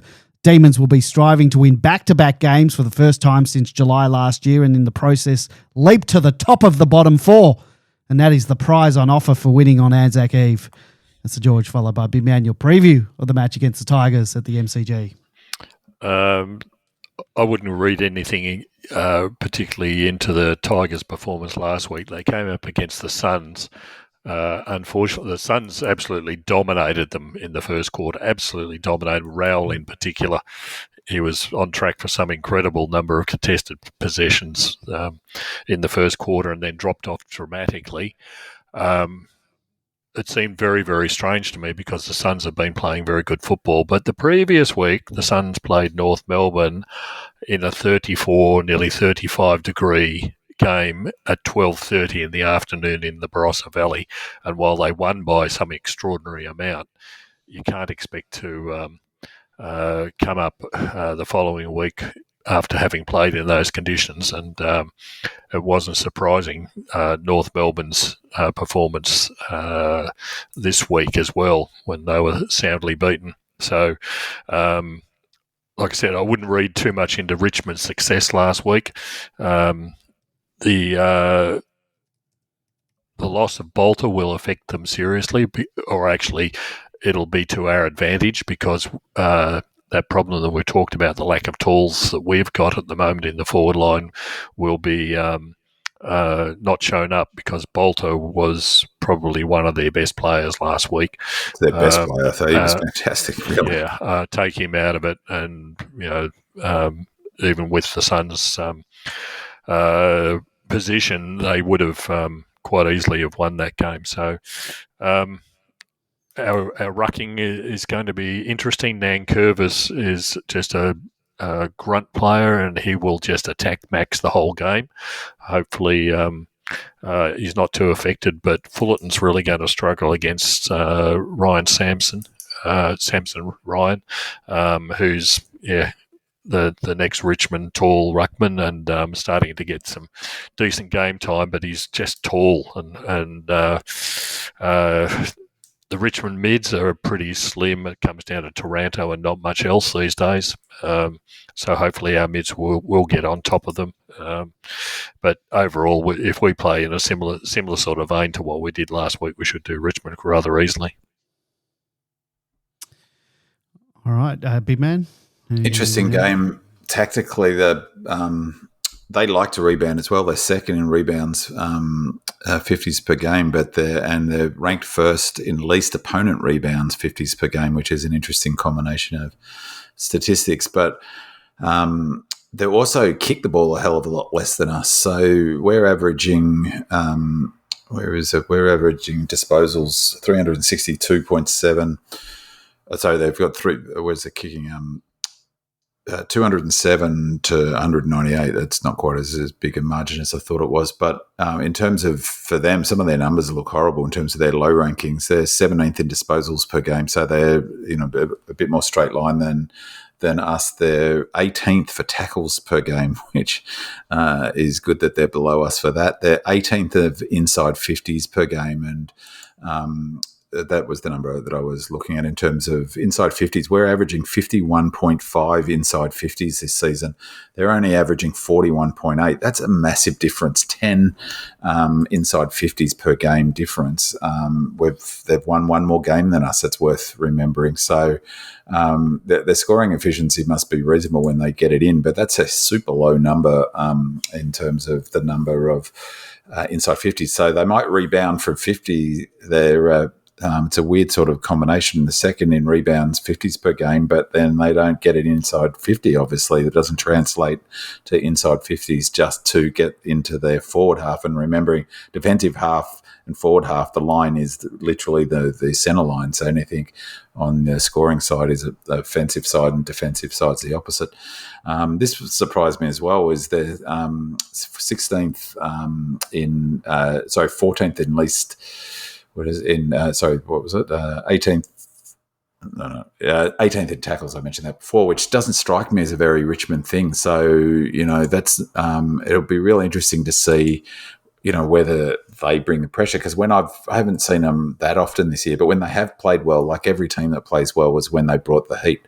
In that Blues game in the first round of the season, it was all the heat. In this game, I only saw the first quarter and then the last quarter, Georgia, this one just gone.